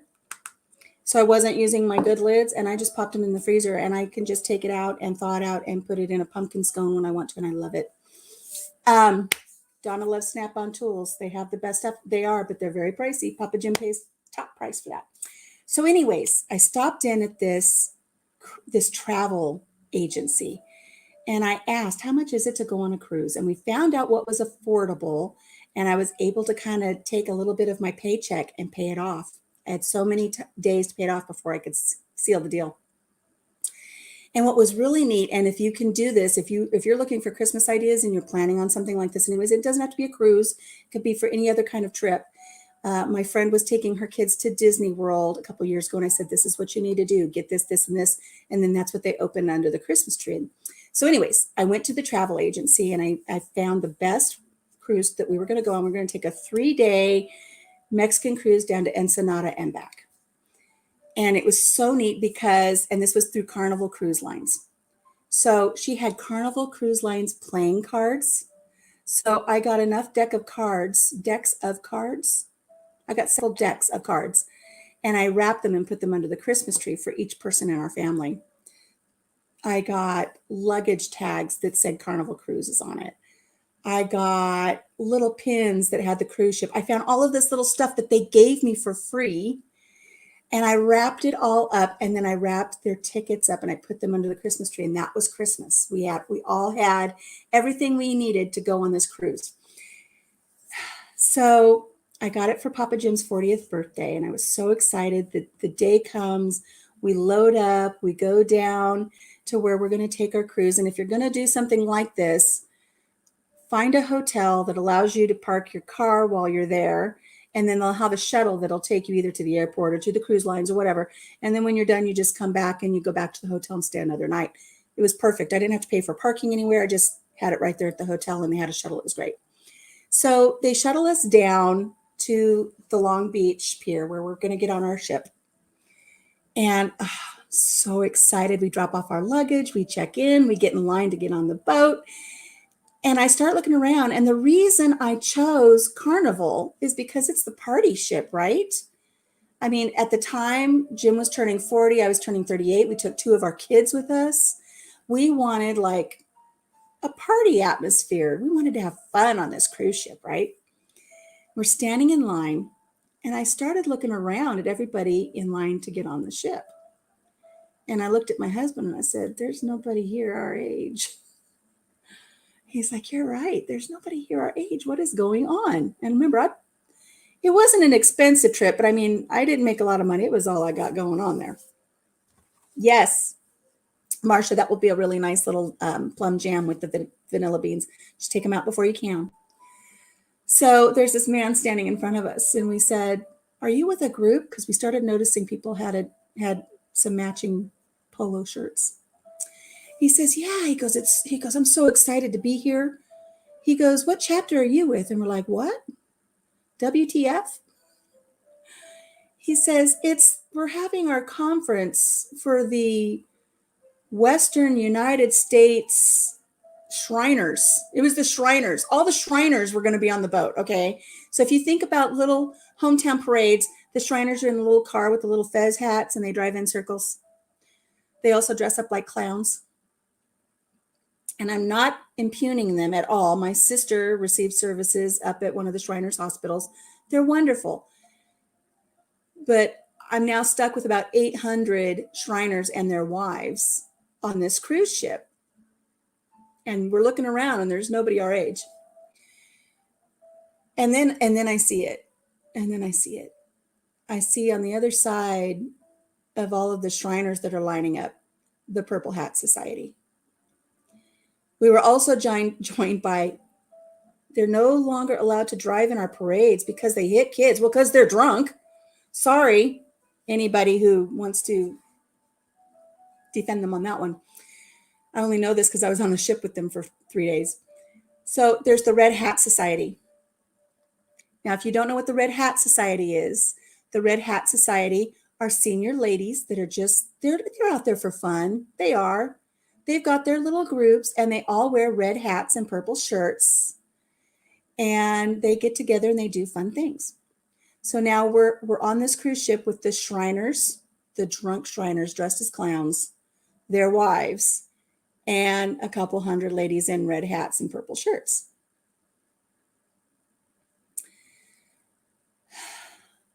There's no young adults.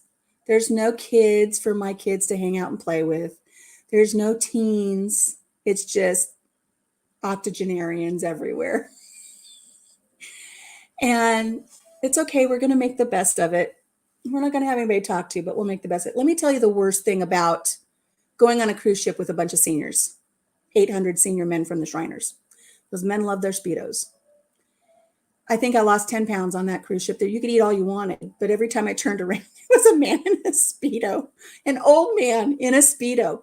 And there would be this one man who would always, right at this little cafe that we love to go to, he would go out and he would just lean against the rail in his yellow Speedo, and that's all he would wear. Oh my God, he was everywhere. He would pop up in all these places. So, but they were drinking all the time, and I get seasick very, very easily.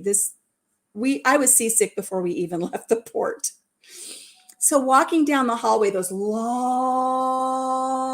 hallways where your rooms are, I'm kind of like this anyways. And then there's like clowns coming at me, drunk clowns. It's like a nightmare. It was like a bad dream. So we went down, you have assigned seating for dinner, but you can just go down in the breakfast and you can sit wherever you want. Well, no place was safe for breakfast. We went down for breakfast one time. And they had these long tables and we were sitting there and we would say, I'm very social. I'll say hi to everybody. And I remember the one thing about going down there for breakfast is it didn't matter how pleasant I was to anybody. People, I'm not making this up, they were upset because they didn't have their steamed prunes. I'm not kidding. They wanted steamed prunes. They have to have steamed prunes or else their systems don't work and they don't want to be out there on the ocean without their steamed prunes. And they were so grouchy, demanding steamed prunes. And so I told my husband after that, I said, we're just going to do room service. Room service on the cruise ship is the best thing to do for breakfast, let me tell you. If you go on a cruise, if we ever open back up again where it's safe to go on cruises, cruise ship, breakfast in bed, they bring it to you. We opened the curtains. We didn't have a balcony. Next time I go on a cruise, I'm going to get a balcony so I can sit out on the balcony. But we'd open the windows and just look at the sky and the water, and we would eat our fresh fruit and croissants, whatever they would bring us. So there was this one time when we were up on the deck, and under the stairs, there was this set of stairs, and right off to the corner a little bit was a hot tub, a jacuzzi. And the kids are off doing their own thing, even though there was really nobody to play with or, hang out with or anything. We're sitting there in this jacuzzi. And it's funny because we're just tucked enough behind the stairs that our oldest kid that was with us, he's not our oldest child, but the one that was with us on this trip, he was 16 at the time. They have a nude or a topless sunbathing deck, topless sunbathing, okay? There's a sign. It says topless sunbathing, and you go up the stairs and there's topless sunbathing. And we're sitting there in the jacuzzi and we see our 16-year-old. He's sneaking up the stairs to go sneak a peek at the topless sunbathers. He's not thinking. We're already way ahead of him. We don't even say, don't do that, you idiot. We let him. He goes up to the top and he looks over and he goes, ah. Remember, there's nothing but old people on this cruise ship. So he took a peek up at the sunbathing deck of all of the women without their tops. They're like 70s, 80 years old. He never did that again. But I can still see him cringing. It's a wonder he didn't fall backwards down the stairs. Sneaky, sneaky. Oh my God. That's so funny. But just about that time that we're laughing about that, it's like karma, We're laughing at his misfortune because it is so absolutely hysterical. And just then, this woman comes around to get into the jacuzzi. She must have been 97 years old. And she was wearing a bikini. Have you ever seen a whole chicken that you put in a pot to boil? And the skin? That chicken skin? She climbed in that hot tub with us.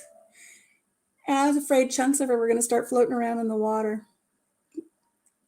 It was that bad. I mean, we started doing this in the spa because she's just like this. She's relaxing. She's having a good time. And the skin, her skin's just like bobbing on the top of the water. And it looks like boiled chicken skin.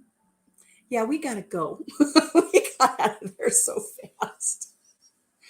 Oh my God. I've never seen anything like it. Bless her heart. You know what it is when you say bless your heart down south.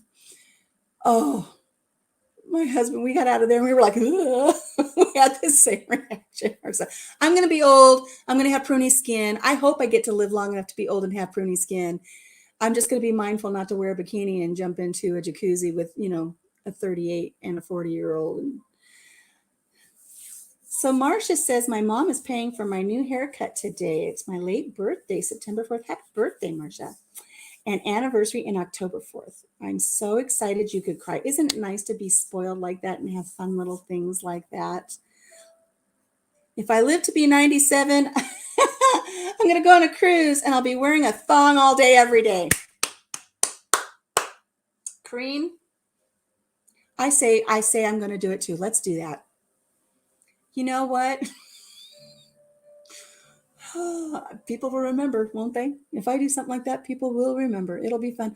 I'm looking forward to the day where I can act senile, even if I'm not senile, just to watch everybody around me go, oh my God, she's so senile. Oh my goodness. So we're on this cruise. We had a great time. We stopped off at Catalina. We went to Ensenada. We went to La Bufadora, which is a blowhole where the waves come in and the blowhole goes up. It was really interesting. But what's interesting is when you're at port, they put you on a bus and then they take you to all these little tourist traps. Then they take you to La Bufadora. Then they bring you back and they just drop you off for a bottle of water at a jewelry store. So you can buy jewelry. It's so funny. So we had a decent time. We had a beautiful birthday for my husband. We did some of the events that were on there. We walked in circles, I don't know how many times. Next time I will be taking a cruise to Alaska. But then on the way back, there was a health issue. And so they really sped things up and we got terribly seasick on the way back. My younger son and I, terribly seasick. And then when you get back and you get off the ship, you have to go through customs to see if there's anything to claim. And we're there and I'm like leaning up against a post. They had these big posts in this big room that you're in. And I'm just leaning on the post because I'm still doing this, right? I did this for about a week after I got home. So seasick. And I'm leaning up against this post and my son goes through customs. And they said, do you have anything to declare? Alcohol, cigarettes, blah, blah, blah, blah, blah, blah, blah. I remember he's only 16. And he says, well, yeah. And we're like, what? They made a big, huge deal. It delayed us like by an hour because he had cigarettes to claim. And I don't mean cigarettes as in, the devil weed. I'm just talking, he had a cigarette that somebody gave him on the ship and he had it in his pocket and he thought he had to declare it. And we got pulled off to the side. We got lectured about having a 16-year-old that had a cigarette and what terrible parents we were, blah-de, blah-de, blah-de, blah-de, blah. At least in Alaska, maybe they will have more clothes on. Let's hope that they're not in Alaska with Speedos because I don't think I can handle the yellow banana hammock again if I go on a cruise. Just saying. Call that a fun bags crew, wink, wink. Donna says, I love Texas bread. Y'all, it makes the best grilled cheese sandwich with some of your onion jam. Yummy. Never had onion jam, but I love onions. Donna, you will love the onion jam.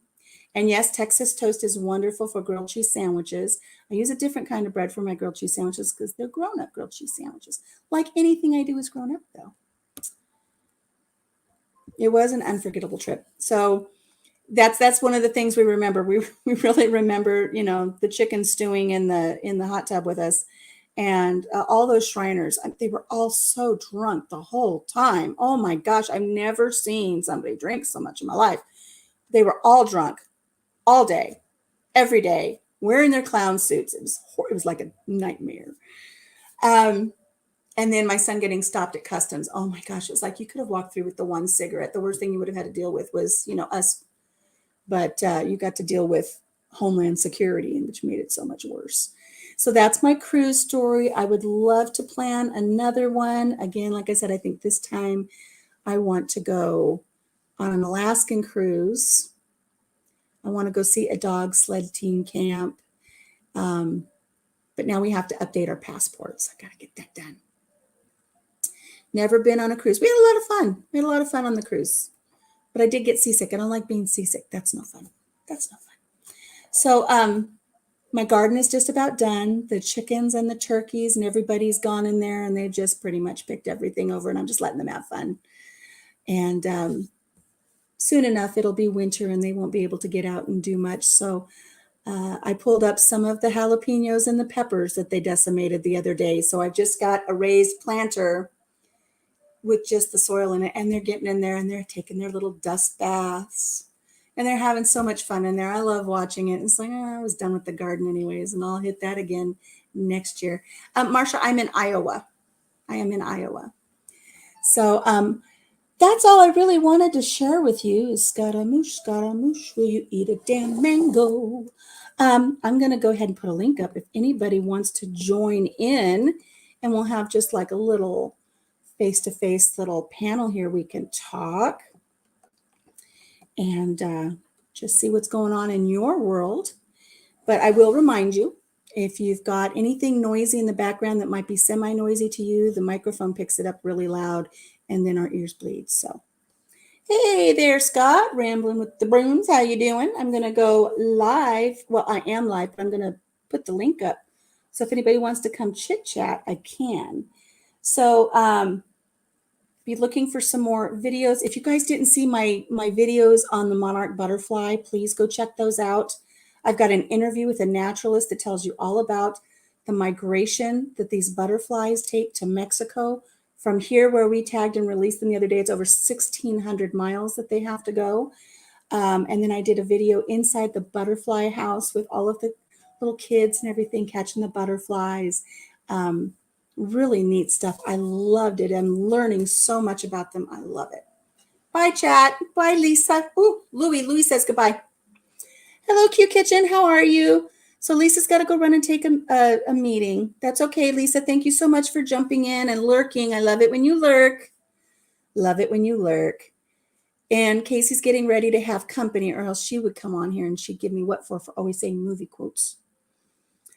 Did you like the butterfly video? I've learned so much interviewing that naturalist. I loved that. I want to do it again next year with better equipment. I want to have a better microphone set up, and I want to have my GoPro by then, which I'm going to, not GoPro.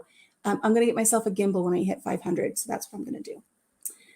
So I'm going to hit my invite button. I'm going to copy it to the clipboard. I'm going to put it over here. And if anybody wants to hop on and say hello, I'd love to chat with you. So I'm sending that there. If I'm still going when they leave, she'll hop on, says Casey. Okay.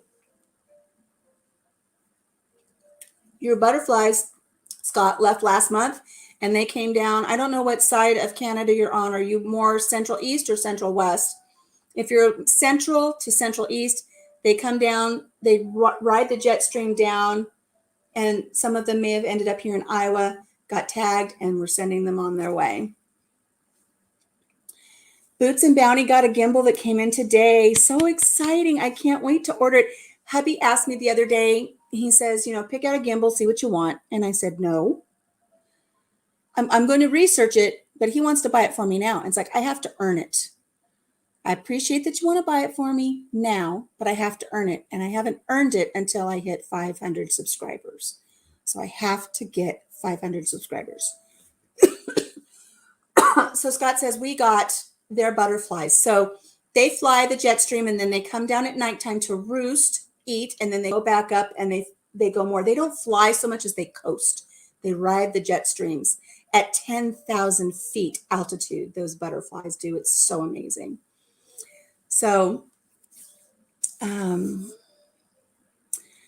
Kitchen says, I'm sorry I missed y'all with Gray Man.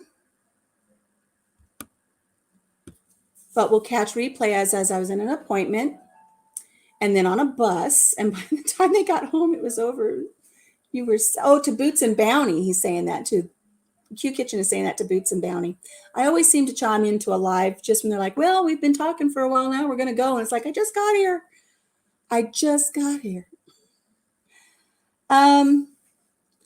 Q says they're stressed because their 13-year-old is not going to school because she keeps making herself sick with anxiety. Oh, that's tough. I feel for our kids right now. I really do.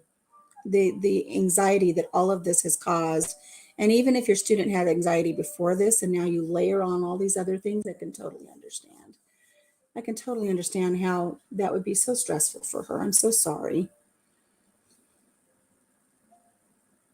Hugh Kitchen is going to play a Gale and just listen and lurk. Hi, Roland with Raquel. How are you doing, Raquel? Did you get your seeds yet? I did send your seeds off. I have no idea how long it's going to take them to get to Canada, but they're on their way.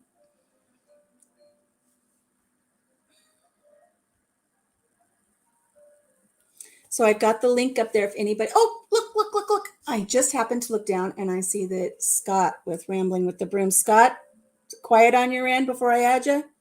Don't make our ears bleed. Here we go. Hi. I think it's quiet. Good. There's me, 2 dogs, my daughter studying, and I'm putting away groceries. So I'm going to have to say it's pretty quiet. All right. How are you doing today? Good. I figured I'd come, I am a pusher of procrastination. So why put away groceries when I can chat? There you go. Right? Doesn't that make sense? It does. It does. If I could actually be slicing up all of these peppers right now while I was in here, I would do that instead of procrastinating. But I am making my pepper jam today. That's it. I've got my lard. I'm going to start some pies this afternoon. And the girls, Debbie's working till 9, so the girls wanted me to do my homemade pizzas for them tonight. So It looks like Papa's doing some bacon today. There you go. There you go. Yeah. So what else is new with you? How's your weather down there? You guys getting this? It's a beautiful sunshiny day. There are a few clouds in the skies. There's a very cool breeze. If I had good internet connection out on the deck, I probably would have done this live out there today because it's beautiful. That was us yesterday. This is us today. Is it like overcast and dreary? Pouring rain. Yeah, this isn't sweat. That's from bringing in groceries and pouring rain. I got caught in pouring rain yesterday. Was it yesterday? Well, then this is coming out of the west, so it very well could. I think Lisa from Yogi has sent it over to my direction, and I'm sending it on to everybody east. Well, thanks. Thanks. What was bad was I was sharing earlier is I'd gone into town and I forgot my phone. So I was in town and this storm blew in, and it was, I could have gotten a few good shots in our 1800 and something courthouse with this storm blowing in, but I didn't have my phone. And then when I stopped at the store, the rain had stopped and all of the Canadian geese were flying over. They're migrating over us right now. That's funny. And I love honkers. Huh? They haven't left here yet. Well, there's some, we have some that stay right here to the north of us in Clear Lake. Yeah. And they're starting to head out. So they were going south. Ohio stay. A lot of them stay in Ohio as well. Yeah, we have a lot. I love watching them. People here are like, oh, they're such a pest and they've got poop everywhere. It's like, I don't care. I love them. I love being outside and just listening to the songbirds that we have here. And then all of a sudden you hear that distinctive honk honk of the Canadian geese coming, and we call them honkers. And I just love watching them. I love watching them fly in formation. Yep. It doesn't matter. It doesn't matter, like that pasture you see in the back. I will get some video yet this fall. There's anywhere from 1,000 to 10,000 that roost in this particular field. Wow. Yeah, every year. And we haven't even heard them yet. So they haven't started. This week there were probably maybe 30 or 40 that flew over. And it's like, oh, I wish I had my camera. I would have gotten a nice little thing to say, look, the migration here has started. Absolutely. Yeah, no, we, hey, it's the part of Canada that we send to you guys that isn't, like us. They don't say sorry. We do. I love them. We, up here at these lakes that we have to the north of us, sometimes they always don't make it out before that first snow hits or before the lakes start freezing over. And I don't know if people put little places up for them to stay, the ones that don't want to go. I don't know, but sometimes we'll see them. And I told my husband one day we were up north of us and we'd stopped to get some lunch. I said, let's eat lunch out at the lake and see if there are any geese that are still kind of hanging around. And it was so neat because we didn't see any geese that day. I really do think they finally lit out of there. Okay. But on this little lake, there was a fox. And we watched the fox run all the way across this frozen lake and then popped up right where we were parked. and just looked at us and then took off. I thought it was the neatest thing. Oh, so cool. Yeah, we have a lot of, this time of year, we have a lot of skunks. Our skunks are out trying to forage before they go to sleep. Mm-hmm. And raccoons, we normally have quite a few this time of year, but we've got nothing. It's been a very, very strange year. And I don't know, there's no extra predators or, anything like that around. So I just don't know why. Like, normally we have bears, we have everything in that back pasture, including cows. But the farmer even took them out of that pasture to his home pasture 2 weeks ago. So everything just seems to be A little mixed up. all mixed up this year. So Marcia says you don't need a passport anymore if you have the star on the right-hand corner of your license. And I do. I thought that was just easier I thought if I went to Canada or if I went to another country, I thought I still had to have a passport. yes, ma'am. Yeah. So right now during COVID, you need passport is anytime. You need a double poke, and you need proof of a negative COVID test to cross the border. Well, I'm talking later. I want to take an Alaskan cruise, and they stop off there up at British Columbia. British Columbia, Victoria? I don't know. Victoria. Leave out of Washington, and they stop in Canada, and then they go to Alaska. And if you want to get off the boat, you have to have a passport. That's the way it was the last time. I don't know if that star is enough to get you off the boat and back on or not. Nope. No, you're saying, okay. Nope. Well, not unless it's changed, but I know we're leaving in May to do the Southern Caribbean. Mm-hmm. We're going with Norwegian, and we need a passport, well, obviously to get into the States, but for St. Thomas, Belize, Honduras, and I don't think I need one for Mexico, but it doesn't matter. We have an option here to get a 10-year passport, and it costs like $100 or Right. 100. So I think that's what ours was, and it recently expired. oh, okay. But yeah, no, we want to. That's on our bucket list, is to do the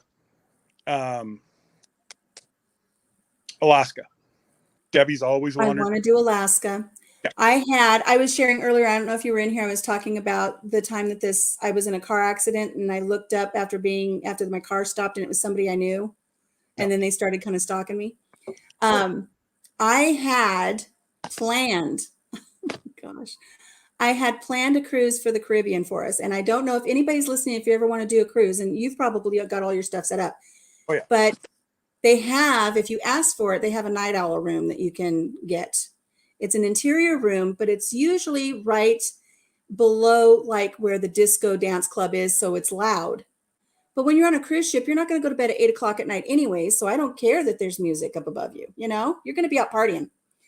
So I had planned to fly into Miami, do the Southern Caribbean cruise and come back to port, and then take out on the other Caribbean cruise. I was going to hit the Galapagos and all this, swim with the turtles and the stingrays and all these things, and go to all these different islands. Yep. I had it all set up. I had everything ready to go and my deposit. And then that lady hit me in that car accident and I didn't get to go. Did you get the insurance? Always buy your insurance. I didn't get to go. I think I had put down just a small deposit, and I think they gave it back to me because I'd been in a car accident. I don't even remember what line it was with. It's been over 10 years ago. So I was 15. Oh my God, it's been over 20 years. I'm thinking now. We're getting older. I'm getting old. Look at the grays coming back. It's time to color my hair again. Well, that's what I said to Debbie. I said, I'm going to have to, because I'm just letting it grow. And I'm like, you're going for the Daz look. Look at that. That's getting long. Starting. Yeah. I'll never catch up to Daz. That takes years. Oh my God. Yes. But I just heard this morning that Carnival has done this cruise once before, and it's going to go in 2023, leaving Eastern Seaboard, not Florida, not New York, somewhere in between. Baltimore. Okay. Baltimore? Makes sense? I don't know. Something on the East Coast. They're going to Iceland. Oh, that would be fun. We were just talking about that last night. 14 days. It's being announced. Well, they announced it today. No prices will be ready to go till tomorrow at 9 a.m. They're releasing it. But it's a 14-day. There's 2 different stops in Iceland. One community has 250 people, and the other community has less than that. Wow. Apparently, they said whenever, like, there's no shopping excursions, no nothing. You just walk into town, see the locals, interact. They're bringing you into their house to eat, and Wow.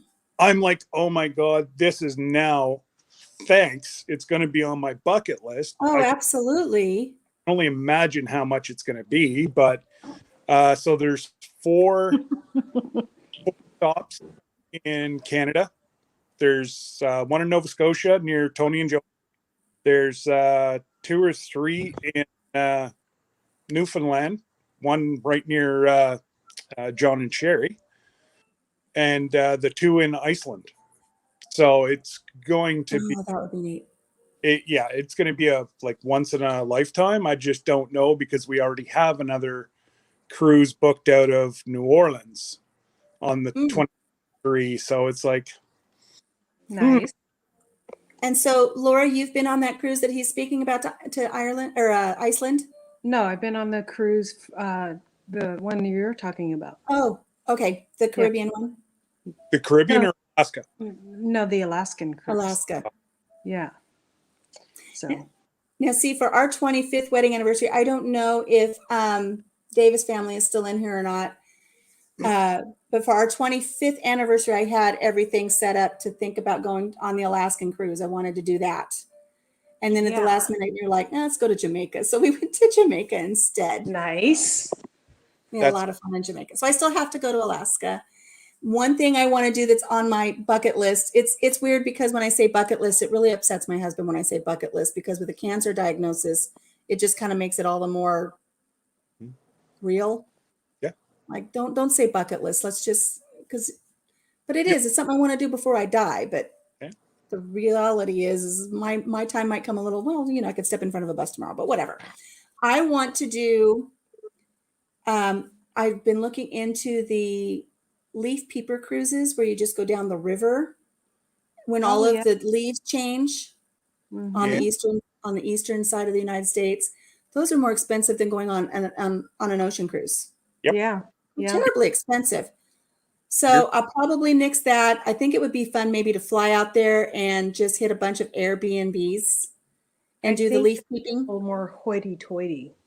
Those cruises, because the food is better and because it's a smaller crowd. Right. And I'm not showing up in evening dresses. I'm wearing this. Right. Yeah. I'm not going to get all dressed up. When we went to our Alaskan cruise, it was like, do we really have to do this? We dressed up one night. Other than that, we just were comfortable and tried to avoid the man with the yellow Speedo. Yeah, I think Scott might have missed that story.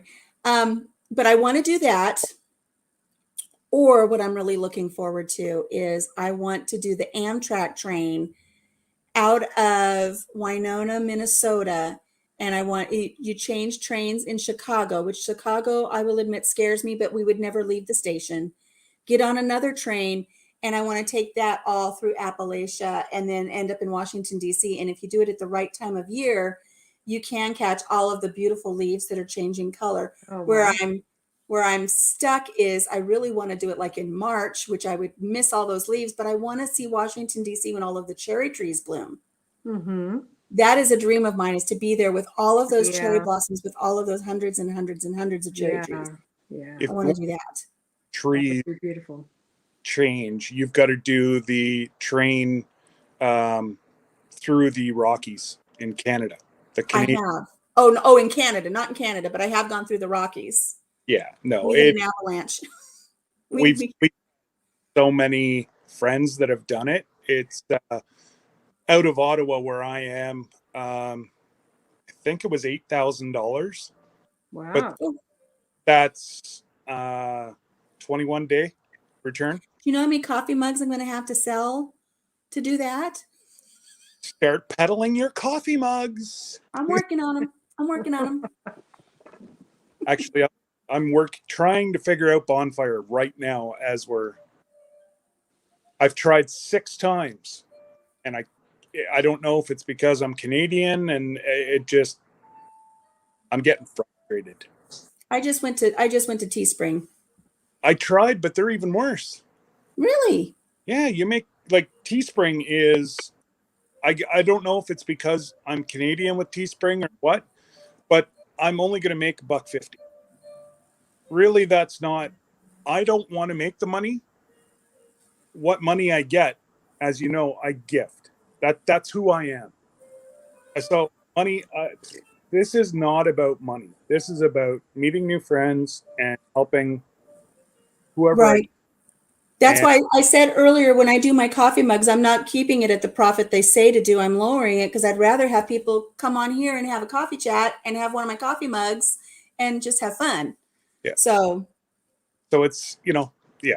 And I even I priced getting the what? Casey's saying it's because that thing you're working with doesn't understand your accent. I don't have an accent. You all have an accent. I don't know what you're talking about. Oh. I've got to go moderate for altruistic. You what? You're modding? Yeah, altruistic just went live, so I've got to go mod for them. So okay. I will see you guys later. I see where I stand. Well, you're second. They're feeding the hungry. Second is just the first loser. No. They feed the hungry. You feed my soul. Together, I'm going to have a wonderful day. There we go. There you do have a wonderful day, friend. We'll talk to you soon. See you later, guys. Bye. That is neat that they do that. Yeah, it is. They do have a great mission that they're doing. Let's see what I miss here. Roland McQuail says, I can't see why make a campaign and make a store and post your campaign, then go and make another campaign. She spent $100 and made 14. That's just it. I'm going to order more samples for myself that I'm not even going to make any money with these coffee mugs because I'm buying them for myself. Oh, well, it's all fun. And it's like Scott said, I'm not doing it for the money. That's why I lowered the price. That was for Scott. I just thought it'd be fun to have coffee mugs. Yeah. That'd be fun. I'm not going to make a lot of money. I know. Yeah. I just ordered some stickers. I just reached 200. And so I'm like, okay, time to give away some stickers. Mm-hmm. Did you use Sticker Mule like Lisa does? No. Oh. I just found a random site. I only ordered a small sample because I'm not really done with what I want to do for a sticker. So, but I wanted to get something out there. So yeah. I've got an initial order in with Sticker Mule, and I've asked them to contact me with some editing changes that I've asked them to do. So once those are done, I'll have a small. But I'm still not even sure about my logo yet. I'm going to use a logo that my son made for me, and we'll see. But then every time I see somebody else's logo, it's like, oh, that's cool. Yeah, I know. I'm not quite happy with it. I mean, I drew my own logo on a piece of paper and just kind of made it nice. thicker. So it's nice that you're artistic like that. Mine would be like a stick figure with a bandana, and it would look like Hangman after that. You're pretty artistic, though. I mean, with your painting of the rocks and the barn quilt and stuff like that. I think it's because it's patterns, but freehand, I don't think I'd be able to do. Right. My dad was a commercial artist, so I guess I get it from that side. So. Casey says they do Vistaprint for magnets and stickers. I was thinking about doing Vistaprint because I wanted to order some business cards. Because I was out when I did that butterfly video, and I was asking people, "Is it okay if I use this footage in my YouTube channel?" And they were like, "Yeah." And I didn't have a card to give them to remember to come check out this video because your kid's going to be in it. Yeah. And I didn't have it. It's like I'm telling them, "Where do you live? We live in the country. What are you? You're a mama. Okay, so look up country mama, and you'll find your kid." I need cards. Yeah, that makes sense. And for me, it's not too late, Casey, because I haven't put in the order with Sticker Mule yet. So I could, and Jim was encouraging me to go get some business cards.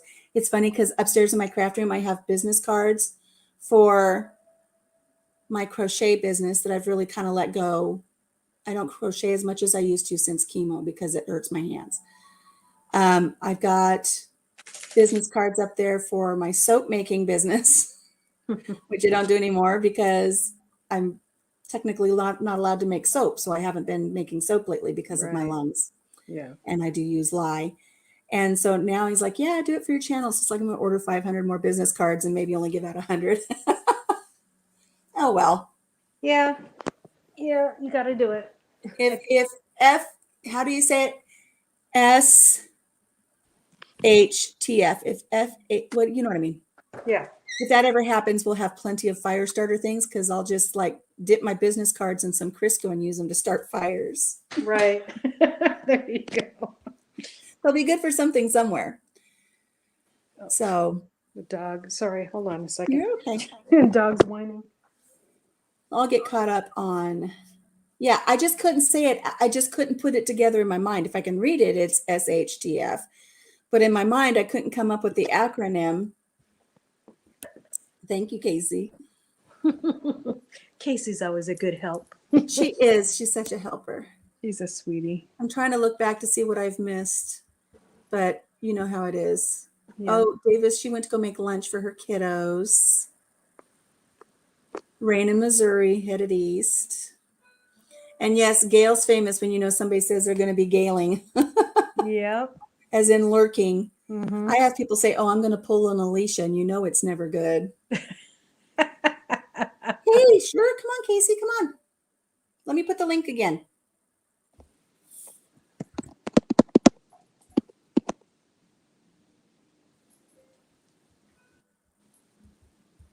There we go. Casey coming up. What was interesting, Denise? Hello, Lynette. How are you?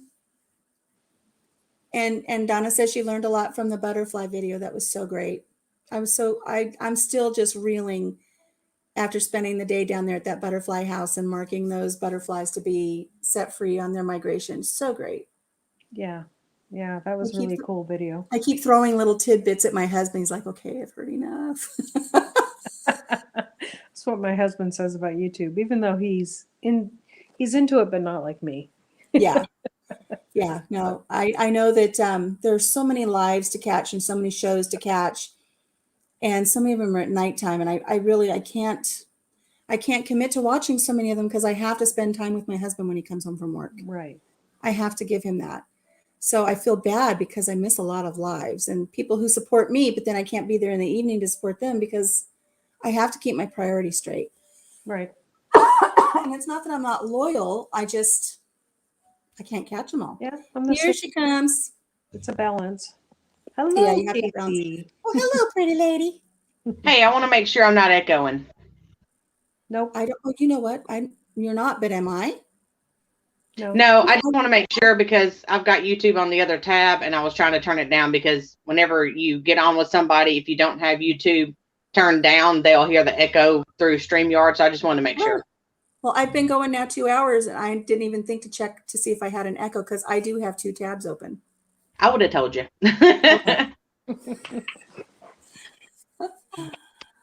So Lynette's pulling her hair out. Huh? Goodness. Chat. That doesn't sound good.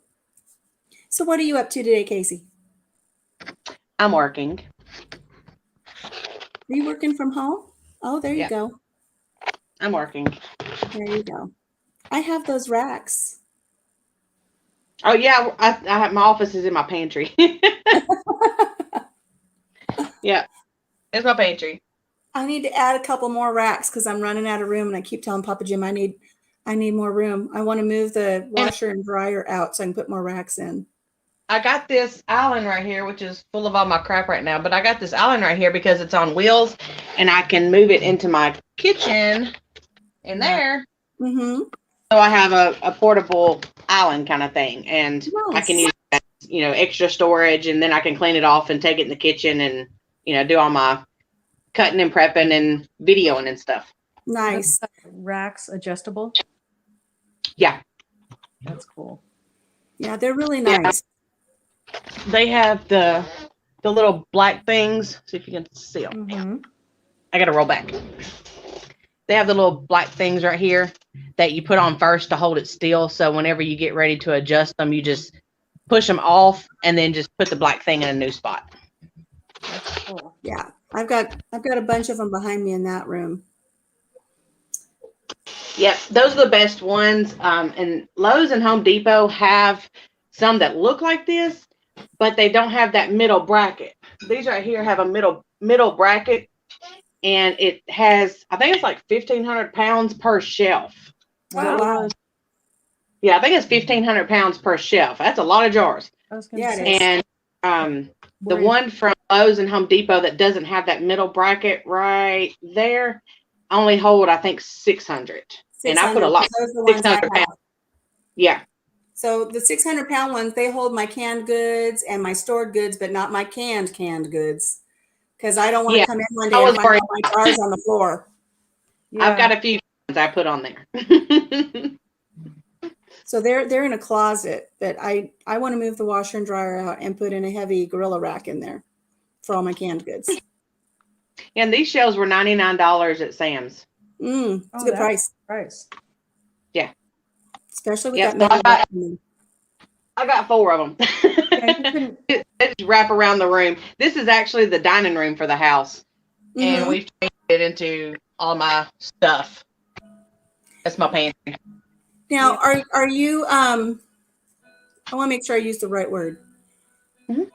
Are you comfortable with the light coming in through that window with your canned goods in there? Should it be Oh, yeah. darker? Okay. No, it's not direct contact. They're actually, all my canned stuff is in this corner right here. So that right there, like the shelf goes to the edge of that window. And I mean, no, it's only going to last a year. I don't get all specific about lighting and all that mess. Okay. Never have. My It's parents fully have theirs out in the garage and it's fully lit. Okay. Because I thought they had to be darker in a darker room. So, like, I'm telling my husband, I need a cardboard box put over that window. Oh, I no. don't want no sunlight. We've never had ours up my whole life. Okay. Well, good deal. I keep my stuff in the garage. I have a beautiful basement, and it has a canning shelter, or not a shelter. What's wrong with me? What do you call them? It has a root cellar. Root It has a cellar, yeah. root cellar to put all your canned goods. But I don't like going down there. There's spiders, and even though it's a finished basement, it's still just kind of dark and creepy for me. So I don't go down there if I can avoid it. I'll tell you a story. Outside of our deck, there's an extra door back there where our water heater is, and we used to have all the canned goods and stuff out there. And I told Steven, it kind of keeps the temperature. It's more temperature than light than anything. So the water heater out there kind of kept the temperature semi-stable, but it was still outside in a room. So I was like, I need to move them in, and plus it'll be a little more easier access to them, so I'll use them a lot more. Right. So that's one reason I really. I don't want to go down the stairs to grab some homemade pasta sauce. I mean, I just want it right here. Right. Right. And see, So this is actually, I was bringing some in and leaving some out there, leaving all of it out there, just bringing a few in, and I'm like, I'm double doing it.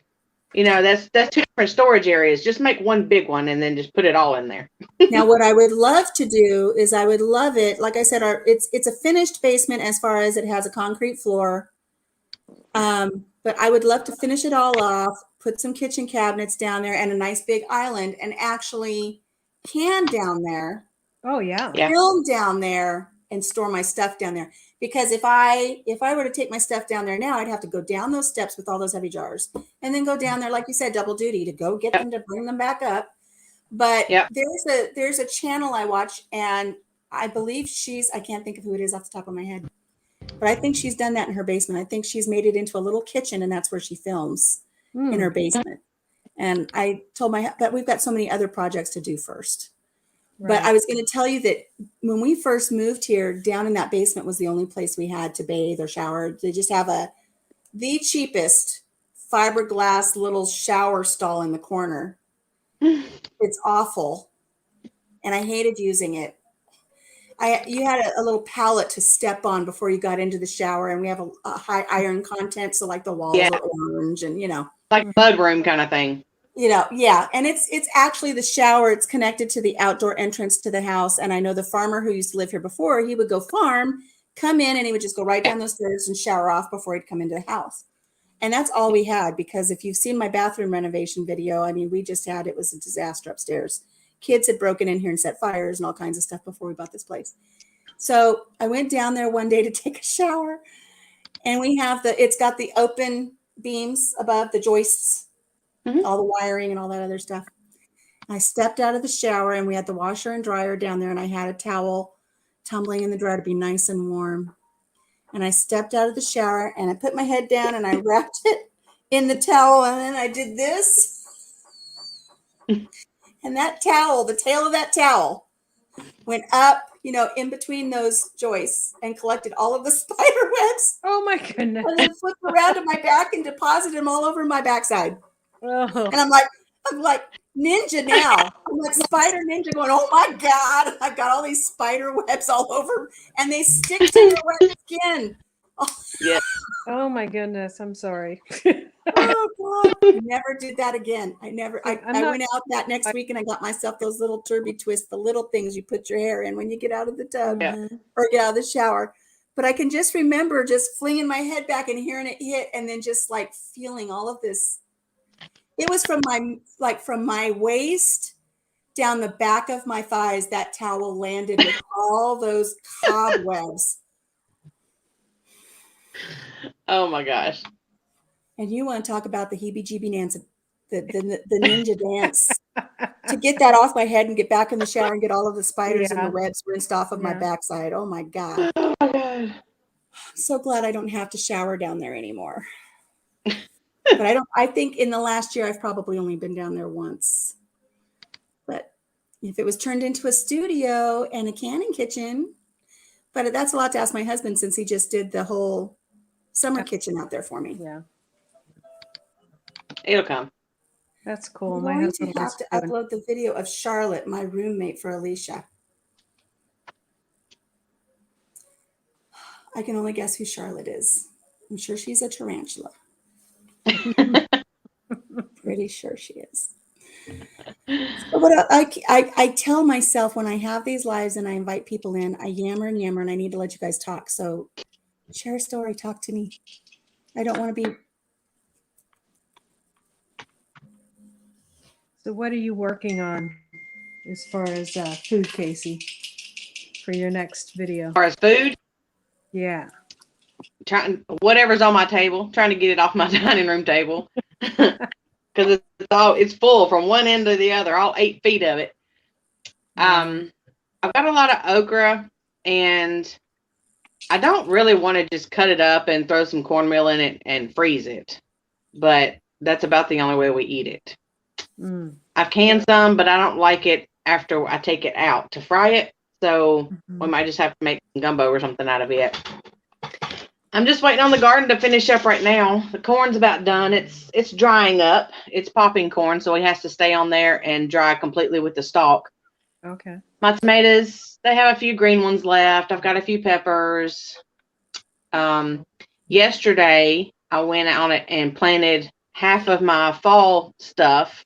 So that video will be coming out Friday. I got that started. My loofahs are finishing up. That's about it. It's just transition, cleaning out one garden, getting ready for the next, and trying to figure out what to do with everything to put it all up. So, Did you get the garden flu this year? The garden flu? No, I did pretty good. I did. You did. I did pretty good, I think. Hence the cucumber video. Yes. Yeah, that's the cucumber video. That's and I made a mistake this year. I put in a little really pretty little curly Q post and twine all the way up to the edge of the roof of the summer kitchen. for my cherry tomatoes, and the green beans carried the cherry tomatoes up 10, 11 feet to the top of the roof line of that kitchen out there. Oh my. And now I can't harvest anything. Oh my goodness. I can't reach it. Papa Jim helps me get what I can, but I said next year I'm not doing that. I'm learning something new every year. You learn quick. Well, in our big garden, we had the two cattle panels that went straight down through. It was over 2 beds, actually. And so I lined all my tomatoes up down through there. And at the end on one side, we had all of the yellow pear tomatoes. And they come up and out and down, and we're trying to go back up. And so on the one cattle panel that was closest to the yellow tomatoes, we pulled those tomatoes out because they were done. I don't know. I just didn't like where they were, and they didn't do good this year. So we pulled them out, and now our yellow pear tomatoes are running along the cattle panel. And we've got them all clipped up, and they're just taking off and just running down that wall and running along the back garden fence. And so I tell Stephen next year we may just have to give them like a whole cattle panel, just plant one plant on each end and then just let it run and meet in the middle. And we'll just do one whole wall of yellow pears.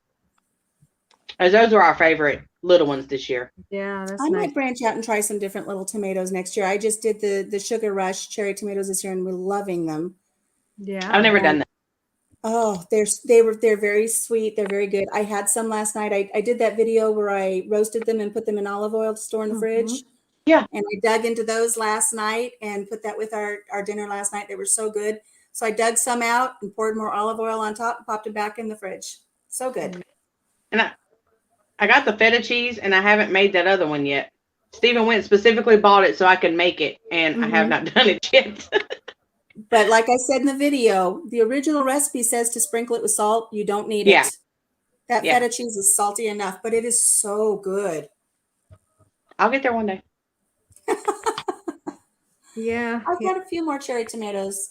Let me ask you this, Casey. With my aromas, if they start to blush, I pick them, I bring them in, and I let them finish ripening up here on the counter. But we've got one of those special little things I got for like 50 cents. Was a slicer tomato, and I must have 20 tomatoes out there, but they will not blush at all. They're still. I left mine on the vine. Mine didn't turn this year either. But if I start getting a frost, I don't know what I'm going to do. I would bring them in and put them in a bag, and they'll ripen inside. Plastic. Somebody just did a video. Yes. Did I miss it then? Okay. You put them in a bag in a dark place, and then they'll start to, and then you check them about once a week, and you take out the ones that are blushing, you put them in your windowsill. Okay. You can, it takes sometimes a month, but you continue to have green tomatoes or good tomatoes to eat. Good tomatoes. I'll do that then. When we start having the first threat of frost, I'll go grab them. Yeah. I'm doing the same thing right now. So I just cut the tops off, hoping that my tomatoes would ripen on the vine, but it doesn't. I think it's just too cold at night, so I might just have to. Yeah, I went out and I cut them back pretty far so that they could get the sun, because it had, this bush was huge. It just took over the whole planter. Yeah. And so I took some of the leaves off to get it some sun, hoping they'd ripen up. And so I water in the morning, and Papa Jim's like, I got to water them again because I want them ripe. It's like, now I got a couple that are splitting. It's like, you're killing. Yeah, don't water. We both can't water. Yeah. They'll split. Yeah. So but I did take the one that split. It's got a couple of small splits in it, and it's got just the slightest hue of pink. Maybe. So I brought it in and I put it in the window to see what it's going to do. Yeah. My Kellogg's tomatoes are like that right now. They just, they're just taking a while, but I love them. I didn't get any of those seeds. I wanted those. Yeah, I'm going to have to save some seed because it's hard to find Kellogg's tomato seed. So. I don't even know what these are. I'm just surprised I grew tomatoes based on everything else that I got from that little sale. Yeah, that's cool. For all I know, I could have been growing a bunch of little Audrey 2s out there. Movie reference. Yep. Casey's like, I gotta go. Bye. I'm out on that one. Oh, Hey, little but look who's up. shoppers. Oh, hey there. Look who's working hard. He's up. She was making movie reference, and I said, I'm out. I can't do that. She said, well, where's Steven at? He'll be on here. And I was like, Steven's napping. And recharge. Yeah. We stayed up So- late last night partying too much. Laura, Ah. what's going on with your potential future move? How are things going? Oh, there might be a wrench in our move. Oh no. Oh. We haven't had any bites on our house yet, so we might have to lower the price. But we can't really afford to move to Tennessee if we lower the price because our infrastructure costs are really high. And so my husband has been kind of offered a job in Eastern Oregon. But Oh, wow. houses out there are really expensive, more expensive than the Portland metro area. So we'll see. We might buy property out there and have it as an in-between because we really want to be in Tennessee. Right. So, I mean, for what we bought our property for, you could only get like 5 acres out there. Oh So- wow. It's crazy. And we have 160 acres in Tennessee, so it's like a huge difference. So You already have the property in Tennessee. yeah. Hmm.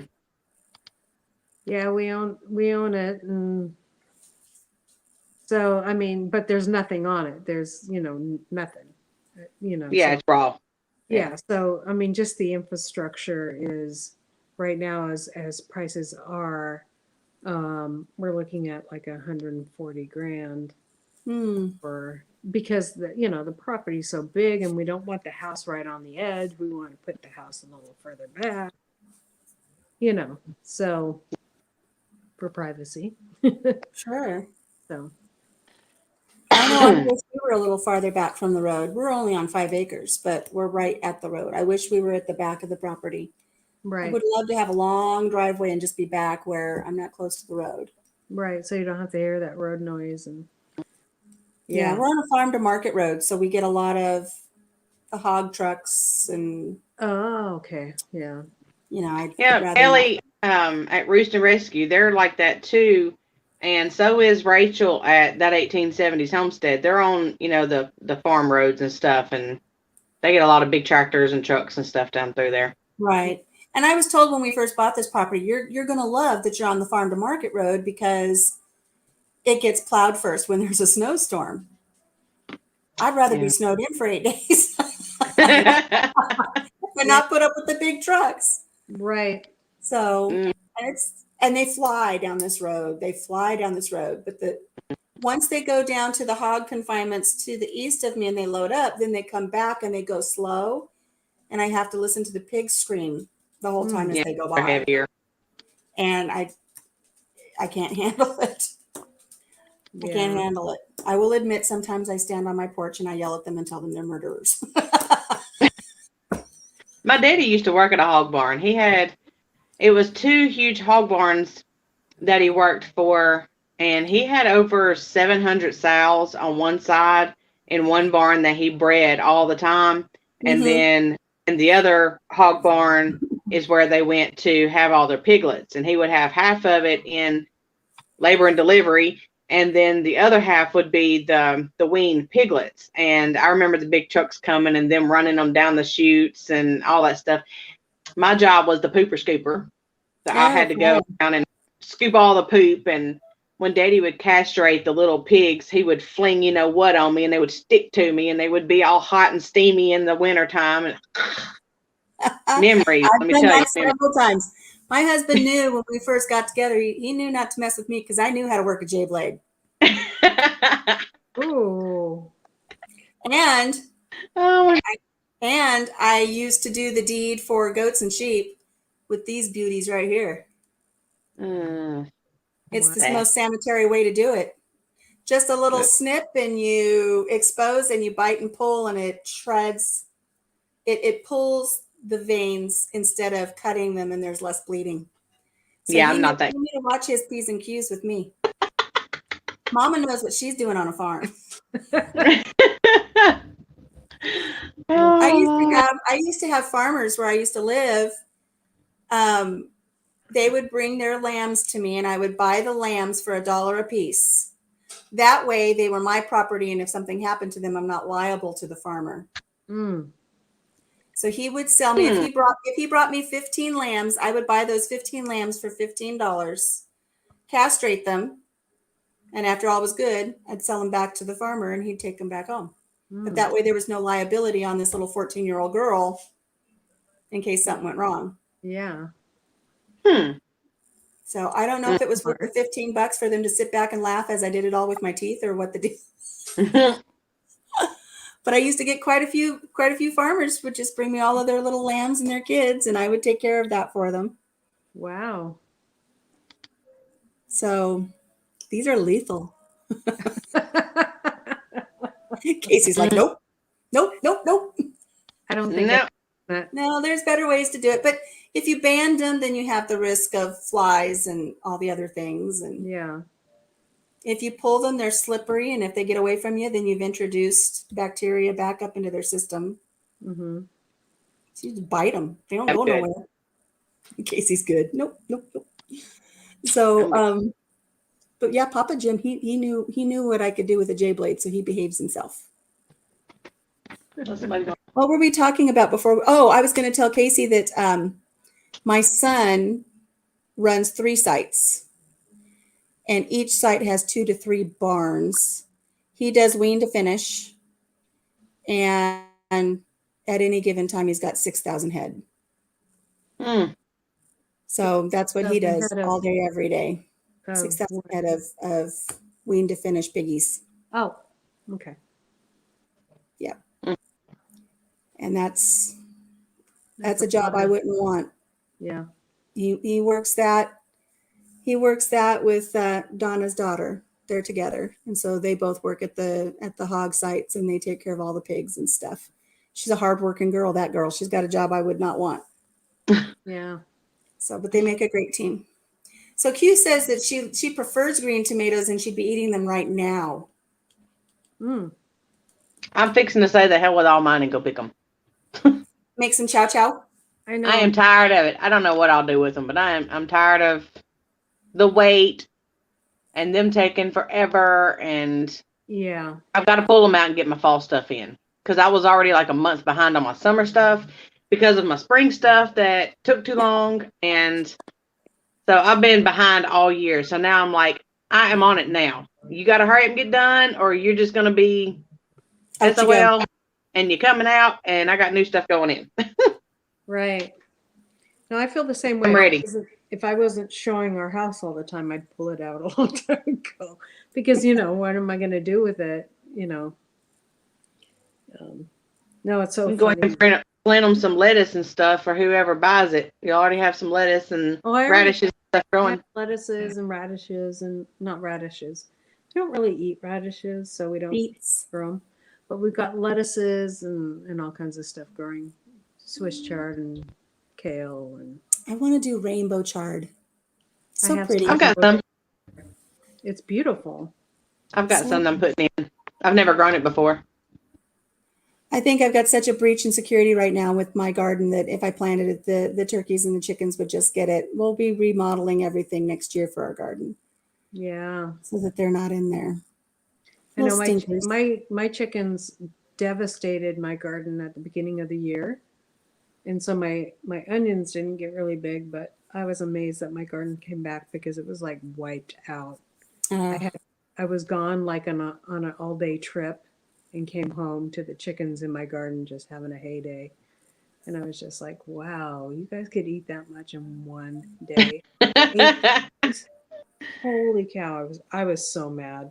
I cried because, I start everything from seed and I'm like, you're going through even if you don't start it from seed, you're starting, these things are your babies, and walked them through the whole process, and you're like, oh.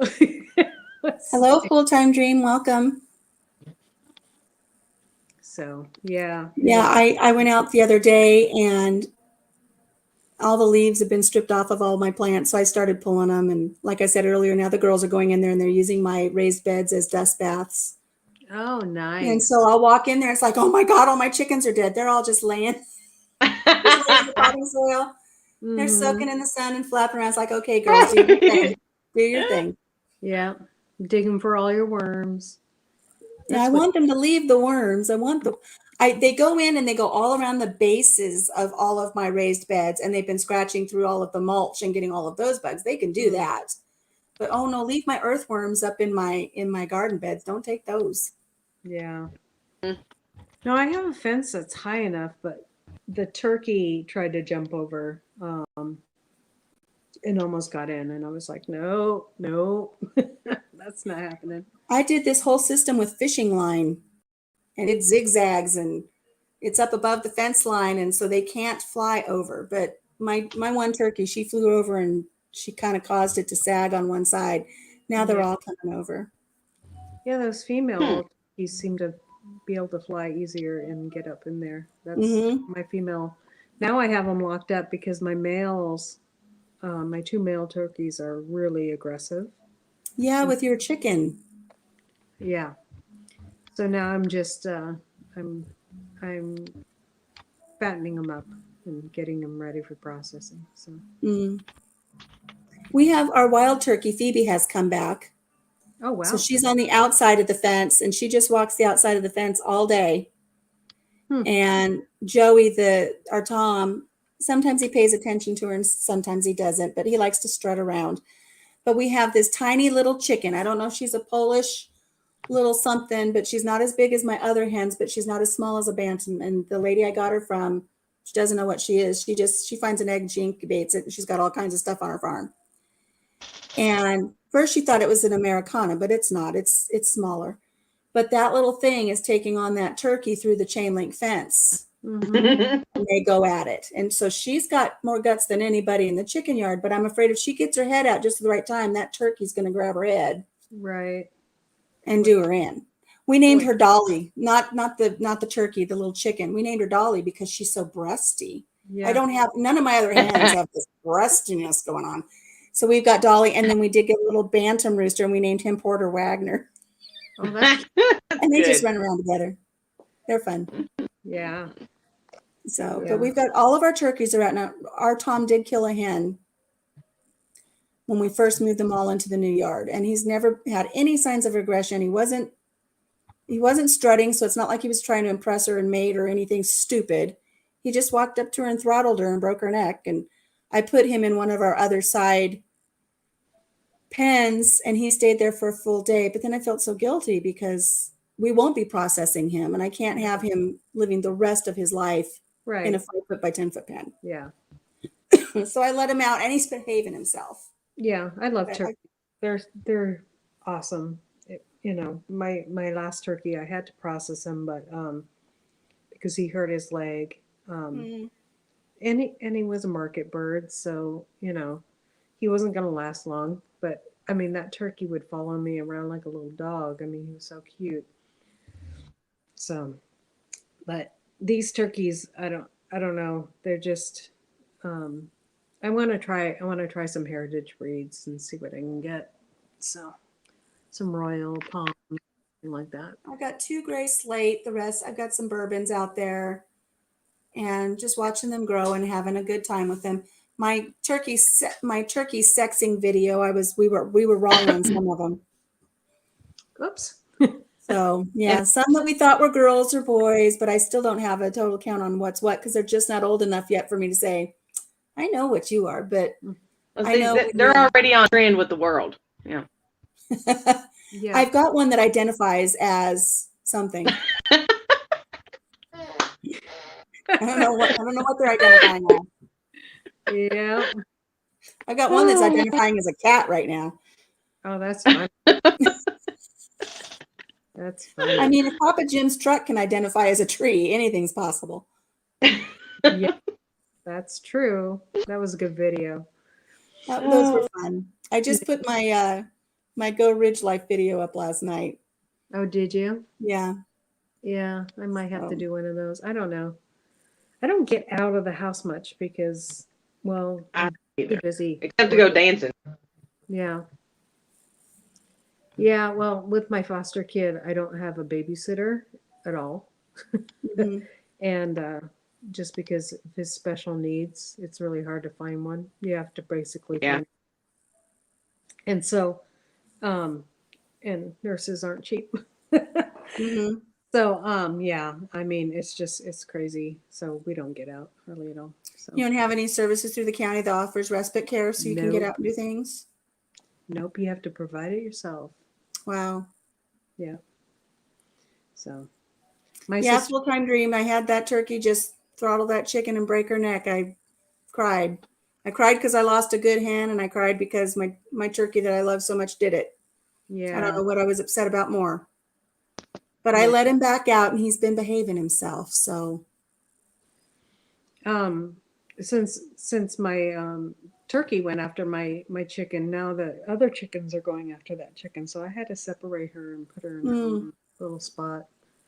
She's a really sweet little bird, but I had to separate two of my hens because my ducks, they don't bother anybody else. mm, They don't bother anybody else, but these two black sex links, they just won't leave them alone. are they males? No, I have a female duck. I have two males and one female. So it's not Oh. like they don't have anybody, but Mm, they just keep going after these two black hens that I have. yeah, So we've had to separate them. I had them in their chicken hospital they've already killed one. I don't know that. I just know that they hurt her. And before we built this new chicken yard, one day she just didn't come in. So right. anything could have gotten her. But, I had to did separate they two cause her males. to prolapse? Did they finally get her pinned down in the pond and drown her? I don't know. Yeah, But they went after the other two black ones. And so I had to put them in our chicken hospital for a while and let them just have some time. And they're back out now and they don't seem to be bothering them. But if we processed our animals, the ducks would be gone by now. right, right. And I haven't sent them to go live anywhere else because I know they'll be processed. And that wasn't the reason why. When we bring something here, we bring them here until they die naturally. Yeah. This is their life. I just have to Your either, farm rules, you do it your way. yeah. So I just Right. have to find either a better place for them. I'm having feelings of guilt over this chicken yard that we built them because the ducks used to get out every day and in a row, all three of them, they would just run the whole farm. And it was always so cute to watch. Louie, leave me alone. But now they're in this chicken yard. And so they don't get out to go do all those things, but they're safer ultimately because they were always going out in the road. Right. But I noticed that since we've done this, my egg yolks aren't as dark because there's not as many bugs for everybody to eat because they're in the chicken yard. Mm. But we mostly got the chicken yard because we have the guinea fowl now. And I want those guinea fowl to really, really know where they belong before I open them up to the orchard because I don't want them to roost up in the trees and have a raccoon come by every night and just knock you off and eat you and just have a full buffet every night, for 2 weeks in a row. Right, right. So once the guinea fowl are where they feel comfortable that this is their home and they've imprinted with the turkeys, then I think I'll open it up so they can all go back out into the orchard again. Yeah. Makes a big difference. When they, Donna. no, I my two mallards, I have them sectioned off from the chickens because they were raping the chickens because they're both male. Mario and Luigi. And, but we're very attached to them too, so they won't go anywhere, Right. So the Right. only way our animals are going somewhere if we move to Tennessee. Mm-hmm. You showing your pantry? Yeah. Donna was telling her how much she liked all of it. So full-time dream. Oh goodness, they went after the neighbor's horse and the horse did them in. That's horrible. I want to move. I really would like it if I had my chicken house set up on one of those automatic doors. Yeah, me too. I want And one then too. my chickens and my turkeys could come and go and I don't have to go out and put them up at night. But the pig lives with them. Mm. And Piggy's not getting in and out of one of those doors. So as long as we've got our Piggy, but I thought about moving the Piggy down with my donkey, but I think the donkey would do him in. Yeah, they So can be mean. everybody's just, I'm just going to have to let everybody live their natural lives and then reconfigure things as we need them. But our pig's been with us for 7 years, our little potbelly. Oh, And so he'll stay until he has his final breath here on this farm. It'll be the only home he's ever known. And then maybe I'll do something different with my chicken coop. yeah. I really wanted to move the donkey into the orchard and have him sleep in there with them too, but I can't catch him. He's so ornery. He was just a baby when I got my diagnosis, and he had imprinted with me and I could do anything I wanted with him. But then when I was down with cancer and I never went down to the pasture to spend time with him, those 6 months that I wasn't allowed to be with him, Right. now he's practically feral. And he's ornery. You guys remember the angry cat? Yeah. He's our angry ass. I think when he was born, he has just a little bit of a parrot mouth so that he always looks like he's frowning. He always looks like he's angry. So I call him my angry ass. I should have done a bunch of pictures of him when he was a baby and done a calendar. Yeah, that I would have been wasn't cute. thinking. He's a every three-spot month of albino, his so he's life. really cute. We're thinking about getting an ass or, a donkey when we get a couple cows because they're so good at, keeping critters away. So I found when we had an attack here on the farm, we had a dog pack come through. And of course, this may have a lot to do with it. Our full-grown donkeys, they're minis, but they were of age. They were older. I had 2 females, and then they both had their babies here on the farm. So I had the 2 females and their 2 little Jack babies. But when we had that dog attack, they were all in the corner of the barn cowering. None of them, the mamas did not try to protect anybody from those dogs. But our billy goat, our Nigerian dwarf billy goat, he took those dogs on for everybody. wow. And he paid with his life. But those donkeys didn't do anything. So I don't know if it's better if you've got, as far as predator control for your flock or for your herd, I don't know if it's better to have an intact male. I don't know what has the best protection. I just know that the mamas took their babies and they went to the corners and they I don't want to use the word coward. They were protecting their babies. Right. But if I had not seen what was going on, I'm pretty sure they would have decimated all of our barn animals, those dogs. Wow. Just regular dogs that packed together, or? And it was only 2. And I know where one of them lives, and they lied to the sheriff about it and said that it wasn't their dog. But it was 2. And when I finally saw what was going on, and I walked in an ice storm, we'd had an ice storm. A, I had pneumonia. B, everything was covered in ice. C, I was in my pajamas, but I still went down there to see what was going on because I could not put together in my head what was going on. I just knew there was more dogs barking than I owned. Yeah. And when I got down there and I saw what they were doing and I yelled at them, they just looked at me like nothing to see here. And you're next. Scared the crap out of me. I ran back. I didn't have a phone with me. I had to run back and call the sheriff out. And by then they just kind of walked off and still looked at me like, you have no say in what happens here, and we're just going to come back and eat all your animals. Wow. And so the sheriff and my husband came home, my son came home, and the sheriff, and they drove around to find those dogs. They were going to shoot them. Matter of fact, at one time they called me and they said, get on the floor. Get on the floor. Because one of the dogs was in the field across from the farmhouse, and they were on the other side of it, and they were going to shoot this way. They never did get it. And they told me they'd be back. And luckily I haven't seen them, but it's the donkeys didn't do anything is my point. Yeah, right. Well, I wonder if they would have tried to get the baby donkeys, Possibly. But he was such a beautiful goat, and he took it on for everybody. His name was Remington. He was the most beautiful, beautiful Nigerian dwarf boy. He was so pretty. And he fathered some babies here on the farm. Hello, Outdoors and Country Living. Leanne, how are you doing? Hello. We've been talking about all kinds of weird stuff that happens on a farm. It's a little bit morose. We need to find a happy topic again. Don't take me down the rabbit holes. Yeah, no. No, the rabbit hole's no fun. Oh my goodness. But, well, guys, I do have pepper jelly to make today. And if I sit here and talk all day, I'll never get anything done. I've got like 4-gallon bags of peppers frozen in the freezer that I hadn't done anything with yet. I've I just don't been have room in freezing my mine too. freezer. Papa Jim I bought don't me. freeze. We I have an don't freeze a whole upright. lot. We have an upright in the pantry.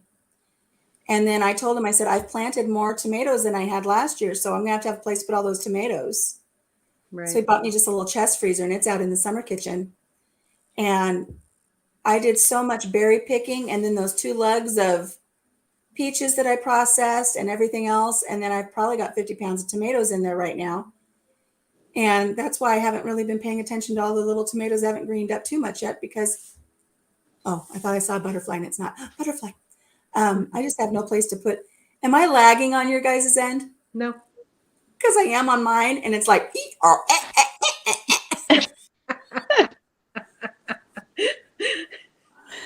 good Lord. But I have no room for any more tomatoes. Yeah. So I'm going to have to, once I get them all out, I'll thaw those out and I'll make some sauce or something. I've decided if I'm going to do sauce or if I'm just going to just can tomatoes. Right. Just can some whole tomatoes. I did that last year, just canned tomatoes, but this year I'm actually doing sauce. So Did you not like just having a canned tomato? And Casey, do you do just canned tomatoes too? What do you guys do with your maters? This whole shelf Louie. I put up last year. So I haven't done any this year. I've done, let's see, this right here is spaghetti sauce that I did some this year. Because we use a lot of that. And I had a lot of Rotel left from last year, so I didn't have to do a whole lot of that. And then this is ketchup that I did last year. Mm-hmm. So all of this up here is my juice and stuff like that. And then I did tomato and eggplant sauce this year. I did some of that. And then a yellow pear sauce. Mm. And oh, I do. Hang on a second. I gotta move my island. And then I will can up some vegetable soup to have the wintertime, just to grab and go. I've got to do some more of that. Oh, and that'll use up a lot of this tomato juice. And see, all of this is my fruits, my jellies and stuff. If I get the light right. Yeah. Nice. And all of my dried herbs and stuff up there. And then all of this is vegetables, floor to ceiling. And my broth is up there. Mm-hmm. I have to make broth too, my veggie broth. I've got stuff to do, but I'm just not motivated. Here's my tinctures that I've got going and my infused oils up there. The rest of this is canning stuff, and it's done spilled out over into the floor because it's that kind of season. Mm-hmm. Then I've got broth and greens over here. And then this is mostly my stock and my bought stuff, like my flours, my baking soda, baking powder. That's where most of that goes. Nice. I have surplus of flour, sugar, rice, all that in my 5-gallon with the gamma lids. So I've got a whole separate of those. Mine are down there. Mm-hmm. My buckets. I don't have a lot of surplus of flour just because I use so much of it cooking. I've got my working pantry, and then I've got my put it away pantry. So we've got the 5 gallons. What you got there, Casey? Tomato bacon jam. Mm. Since I sold all of mine, I had to make a batch yesterday. You needed And I something. got tomato butter. Yum. I have not tried tomato butter. I want to say potato nutter. Right.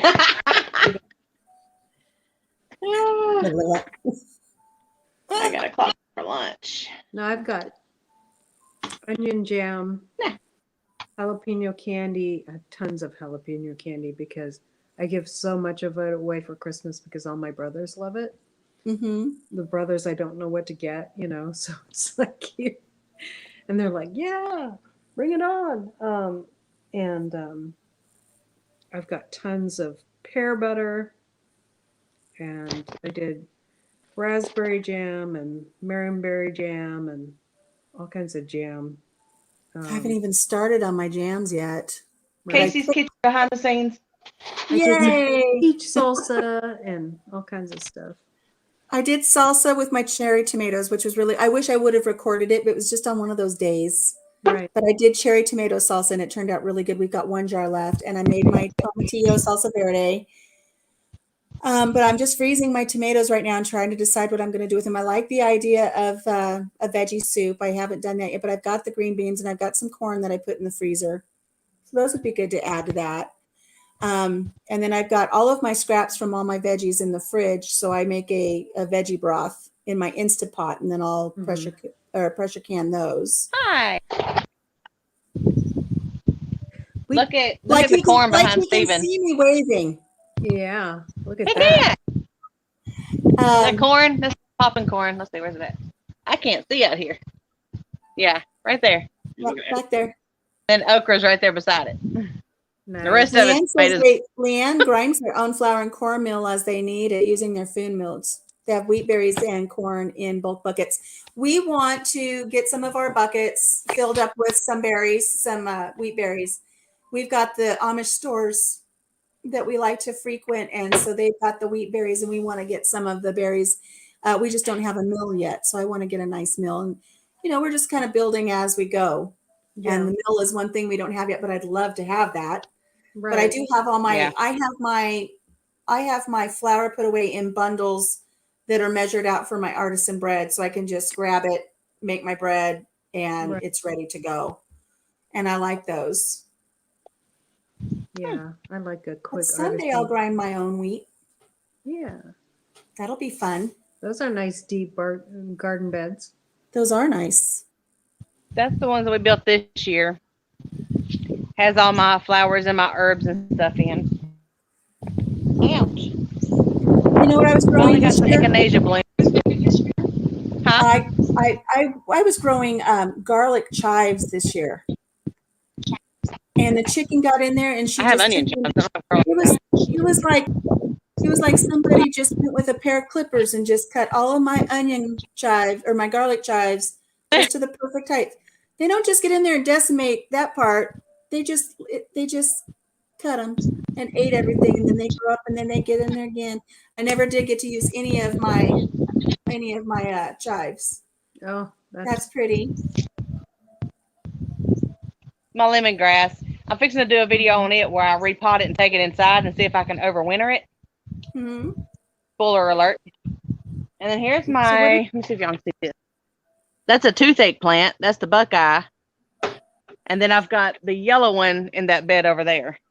I just want to say, Casey, when you were running your fingers through the lemongrass and nobody was saying anything, and I've got the piano music going on in the background.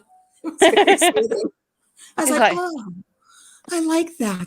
That's good. Let me just relax right now. Yeah. We could have like a 10-hour live. I come out here lunch break, walk around. I want to expand my raised garden beds next year. Yeah. I have a very little area. Of course, I tell myself that, and I already felt overwhelmed this year with the little area that I have. Mm-hmm. Hey, Daz. Hello, Daz. Daz is here. We can start having fun now. My Wi-Fi went out. Got too far. But I want to add more, but I feel like if I add more, I'm just going to wear myself down even more. Mm-hmm. Casey's probably heard of the spoon theory. I don't know if you've heard of the spoon theory, Laura, but it doesn't take much for me to spend my spoons for the day. Mm-hmm. And then I'm just too tired to do anything. Right. I just felt like the last month, I just did not have the energy to go out there and get in that garden. I got the garden flu. Right. That's why I like to freeze the tomatoes after a while, you know, and just do them all at once, you know, Yeah. because people that just keep on doing the stuff and it's like, oh man, I need a break. You're pixelating, Casey. You're getting too far away. Come back. Your I turned lips my are Wi-Fi blue. off. Ooh, your lips are blue and your tongue was green. I'm waiting for you to start spitting fire. Okay, did it come back yet? Yeah. Okay, I turned the Wi-Fi off so I could come out here. See, this is what I was talking about, my jungle garden. This is my okra. Wow. I didn't know okra got so tall. Oh, this is short. They usually gets about 12, 13 foot tall. We have to use a ladder to pick it. I love the Wow. flowers that they put on. Oh, I do too. You know, okra is part of the hibiscus family. That's why they have the Really? flowers like that. Yeah. Do a close up of the flower. I've not seen one. Oh, those are pretty. Those are beautiful. Yep, they're hibiscus flowers because it's part of the hibiscus. I've never had. Oh, and there's a Stephen beside the sunflower. Mm-hmm. My sunflowers got about 13, 14 foot tall, and we had a storm come through the other day, and now they're laying over into the chicken yard, and chickens are jumping up and eating them. So, Leanne says this time of year drags us down. For those who garden and preserve all of our efforts, you're not alone. Yeah. I haven't even started preserving yet. I've just been putting up. Now I have to preserve. I have to make my jams. I've got all those cherries, black raspberries, currants, all the peaches, all the tomatoes, and now these peppers. I'll be working through the winter because I'm going to get bored once the snow hits. I'll be doing things. Yeah, yeah. Okay, yeah, there it goes. There's a marigold carpet through my tomatoes because they've gotten so big. Nice. And they do their own thing. I've got stuff growing where I didn't plant. But I tell you what, I will be planting jungle. every year. I will be planting zinnias. Yeah, me too. I just fell in love with them this year. They're so beautiful. Yep. Mine are about done. Mine are right What's there. that? Got 3 patches. 3 patches Zinnias. of what? Zinnias. Zinnias. Oh, Mm-hmm. yeah, mine are about done, but I've got a fresh group that just came up. As a matter of fact, let me see. Yeah, No, if you it's keep gonna on be cutting them back. this way. I put fresh zinnias up for you guys. See the pink? Oh. I went and got some. Oh yeah, that's what these are. These are the pink ones. They're kind of dead, but some pink. for our live today. And I love that they just last forever. They do. They're great. These are the jalapeno pepper seeds that was in my bell peppers, and they're boob high. They're boob high. Boob high. Not yay high, but boob high. They're boob high. Yep. And here's the yellow pears. That's 3 plants, and they've grown all the way over here. According to Stephen, they're about butt high. Yep. Yeah, that's peppers and the eggplants. And they're butt high. Here's my aromas. We were talking about that earlier. There's my aromas. They just don't turn. As soon as they get to that, I bring them in the house and I just let those turn on the counter. Mine will get hard. Mine will get like a rock. I can throw them. They get hard. Mine aren't doing that, but if I leave them out there after they blush, the chickens go for them. Romas and Big Mamas. Both of them do it. Yeah, chickens like them. That's so weird. I don't know why they do that. My dads don't. Mine do. Yeah, mine haven't been. Well, look at all them red peppers. I would not save those seeds. Q Kitchen wants to know if you can eat the blooms from those okra. Yeah, you can hibiscus. Yeah. How would you prepare those? Would you do them like a squash blossom? Yeah, take Or in a salad? take the middle of it out, the The where the stamen? pollen is. Yeah. And I didn't want to say that. I only know that from Greece too. Yeah, I was thinking it's the steeple, the stamen, the stuff with the It's pollen the in the middle. Take that out. Take that Laura? out, and then you can put the cream cheese and peppers and stuff in it, and then close them up, and you can batter them and deep fry them. Oh. See, Laura, I've do you know what I'm talking about from Greece too? Did you ever see that movie? Yes. I bet Oh my Steven's goodness. seen it. Steven, have you seen Green Stew? He said no. No. Movie? No. Oh, they've got a song in there about flowers and about the pollen and the stamen, and all the students are singing about reproduction. It's kind of fun. Ooh, Candy cane peppers. those are pretty. Those are I've my never seen favorite. that. Where'd you get those? From the stove. From the stove? From the stove. Better Ooh. save those seeds. What's their heat factor? They're sweet. So, They're I don't know, very low, not like a Daz, jalapeno or nothing. Daz slept through the earthquake they had down there in Australia. Oh yeah, Australia had an earthquake. Did you see that? Yeah, they mentioned it in the live last night. Oh, I wasn't paying attention. How big was it? Daz, how big was it? How hard did it rock the world? You're gonna make Daz blush, guys. It's so easy to do, isn't it? I know. I'm glad he's safe though, and I'm glad they didn't have any damage. Yeah, that's good. We're all thankful for that. I can't see the chat, so sorry, guys. You're okay. Leave us longer. You can pull it up. You just won't be able to see yourself. You have to go back and forth. That's why I keep reaching up there. Yeah. A little longer. Hey, do peppers ripen up inside, like change colors, I like don't know. tomatoes? Mine turned The red. pepper- My peppers Huh? turned red inside. Do they? Okay. I'll show you what I got. Well, I got one that's half and half right here. Right here. Nice. I've never, so we're not pepper eaters, but I've really tried to incorporate them this year. Mm-hmm. And I've Yeah. got 3 of them on here that are like baseball size, and they're like half and half. Huh. This was a jalapeno out of my garden. It was green when I brought it in. Oh wow. Or you're talking bell peppers though. Bell peppers. Oh, no, I'm talking, all I got is this little jalapeno. But I'm going to put these in my pepper jam. I think this is all I'll need to spice it up a little bit. Yeah. These are the ones that the chickens didn't get. So Have I y'all got ever ones- heard of, have y'all ever heard of mole plants? No. A lot of You know people what? haven't. I've heard of less plants. They mole plants. M-O-L-E. They keep the moles away. Oh, The mole. I need I've some heard of of mole those. plants.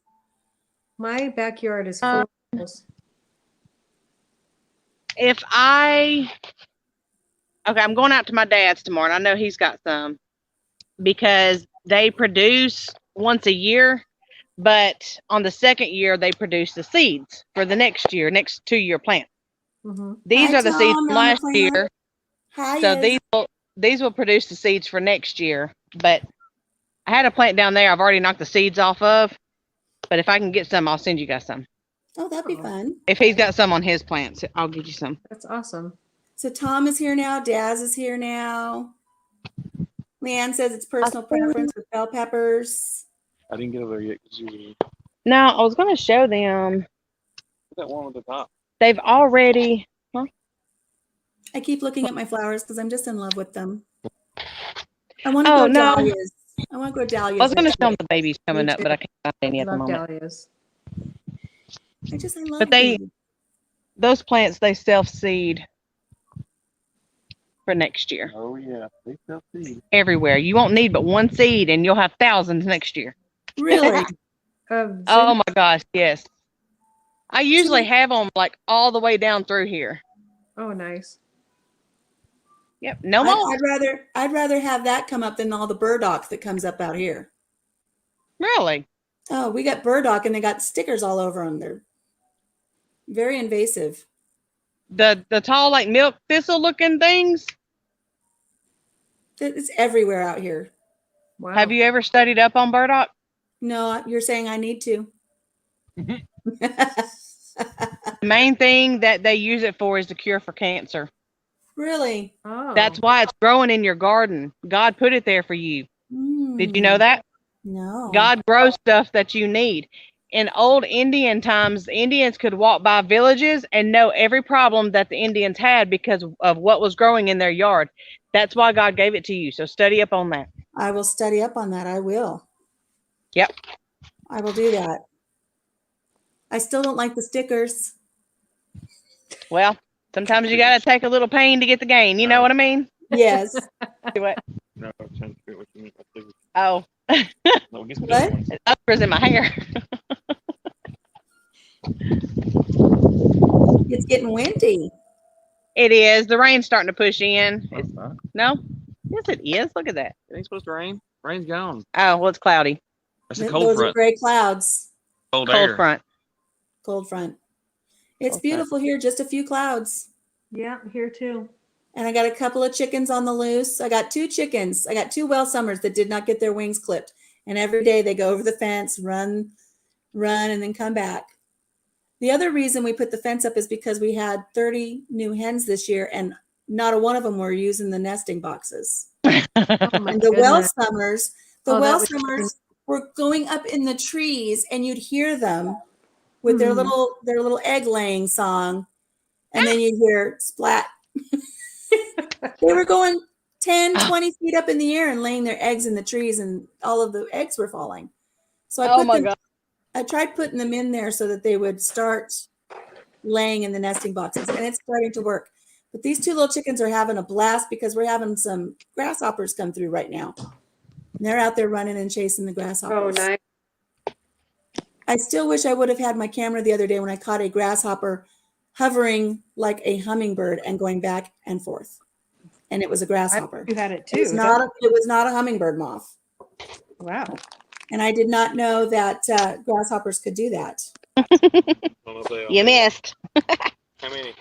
One. Oh, that's not bad. One. I was going to show y'all these little baby mole plants. Look at me going, what? The Oh, little those baby are mole little. plants. Mhm. They're little. And then Yeah. they'll grow up and get like this. And they keep moles out, huh? Yep. They don't like the smell of them. We've got one thing that's been coming up out there, and I'm not sure what it is.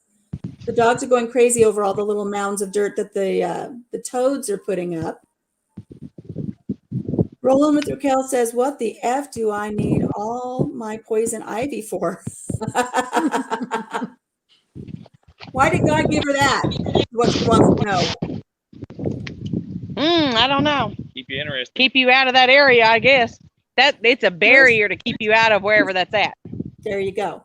There's There's a lady something in that I there that's going to follow, hurt you. and she is poison ivy. She's not poison ivy reactive. Whatever it is, poison ivy does not affect her. I Immune. can't remember what it's called, but she goes and clears people's yards of poison ivy. She just gets in there Or and pulls tolerant. it. Does nothing to her. Mm-hmm. Yeah. It doesn't bother me too bad. I don't know if she's poison ivy tolerant, so she's a pit, but I do know that every time I go into any place that has a file on me, it says PETA on the folder. I don't think it has anything to do with poison ivy. You sure that's how you pronounce that? PETA. I'm a PETA. I'm a pain in the. Oh. What are you eating, Laura? That looks good.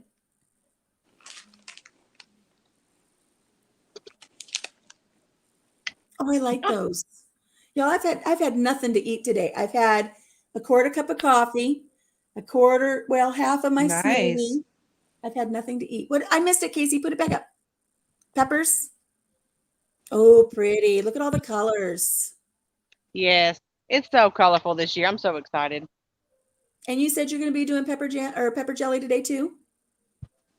Maybe not today, but soon. Coming. It's Yeah. coming. It's I need to coming. get mine going today. Those peppers can't hold out forever. Today's pepper That's been jelly. crazy. Tomorrow is sweet onion jam. And then I probably will be exhausted and won't be doing much more after that. I I'll love take a sweet day or two onion off. jam. But what a long process, huh? Worth it Just- though. Yeah, it is. Sweating those onions down. Oh, but they smell so good. Oh, I know. Especially with all those spices, you just sit there and I'm like, I could smell that all day. Oh, and I like I said, I love it on a grilled cheese. Oh, it's so good. I literally get depressed when it's like, as hubby will say, let's have grilled cheese tonight. It's like, it's all right. I'll make it. But I won't be happy about it because I don't Yeah, have grilled- any sweet onion jam. So Grilled Roll with Raquel says her whole property is covered in poison ivy. Oh, wow. Mm. Now see, oh wait, Q. Leanne says she's not allergic to poison ivy. Maybe just keep somebody else out of there. Maybe it's your hedge of protection It could be. Yep. from the Okra's must not outside. Oh, you look lovely. My nephew has to take allergy shots for the poison ivy and poison oak, but he has now built up an immunity to it, to the poison oak and poison ivy, and can waller all in it now. Oh, wow. My brother-in-law bought some You know, property in California and they were clearing it. He learned the hard way that you don't stop in the middle of your workday to take a pee. Hmm. Oh, It was either poison oak or poison ivy, but he learned the hard way. yeah. Because if I forget to come out here tomorrow, it's going to be big as a wanker to try to As a what? pick a wanker. Big as a wanker. You need to put that on a shirt. Big as a wanker. Casey. My okra's as big as a wanker. Yeah, okra kind of does that, doesn't it? Need to take care of that okra. Oh, don't burn the poison ivy. Oh no, you'll inhale it. Don't burn the poison ivy. Don't do that. No, don't burn it. Those oils will disperse and you'll start breathing it. Mm. And the oils are in the air. And oh no, don't do that. Rolling with Raquel's is going to call her Monday Lives Monday Magging. What is magging? What does magging mean? And Lynette says that she's going to do something. She's going to do something even if it's wrong. Louie, leave me alone. I'm trying to read. Raquel, I'm in the same time zone as you. I'm central. I'm central. I didn't say wanker. Casey said wanker. I repeated the word wanker. And yes, guys, if it means what it means in Australia, I think we're all on the same page.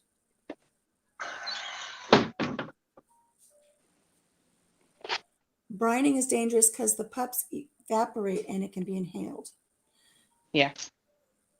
I think burning is dangerous because something, but not the puppies. Don't brine puppies. Somebody wants to know if a wanker's like a magpie. Is that what you're asking? Oh, we can go so off course on something like that. Oh, Yes, God. we could. Real quick. The other For day. those following my ginger, I had to bring it in last night. There's my ginger. Nice. My neighbor grows ginger. I want to try some of that. I bought it from a store.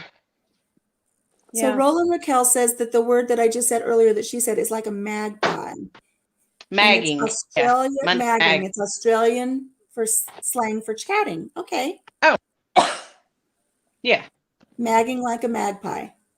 Awesome. That's interesting. You know I can. You learn something every day. Q wants to know from Daz, wanker meaning as in man parts. It's a relative term. Mhm. I mean, so far we've talked about butts, boobs, and wankers. All in the garden. All in the garden. Oh, you know, our garden has male parts and female parts too. They So. Do what? Reproduction. David said keep that stuff outside. Don't bring it in the house. Hey, stop your barking. Funny. Stop your barking. Well, guys, my dogs are getting restless. As in my real dogs, not my feet.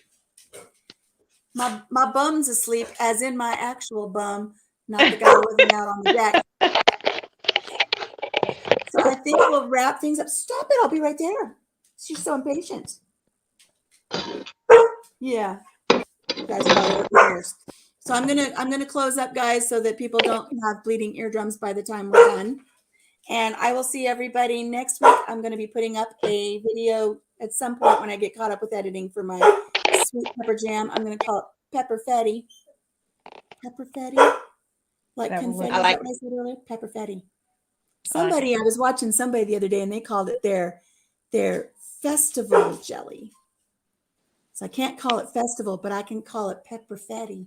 I'm going to coin that phrase, Pepper Fetty. So, all right, guys. Thank you for showing up. I appreciate everybody. It's been Bye, fun everybody. spending time. This is the only social action I get. Just ask Right. the UPS man the other day that delivered my toilet paper, and I tried having a conversation with him. It was very awkward. And because I was outside, that toilet paper showed up. I'm walking back with him to the truck. You ever bought that toilet paper? It's really good. He's like, yeah, I gotta go. So I appreciate this interaction, guys. And we will talk to you later. All right. I've got a Thanks, great Alicia. choice for everybody. So bye, everybody. Alicia. We'll talk to Bye. you later. Casey. Bye, Bye, everybody. everybody in the chat down there. Goodbye, everybody in the chat. Bye, guys. Bye. I'm supposed to remind everybody to, if you come in late, go watch the rewatch. Like, spend 3 hours of your day with me. I'll talk to you guys later. Bye.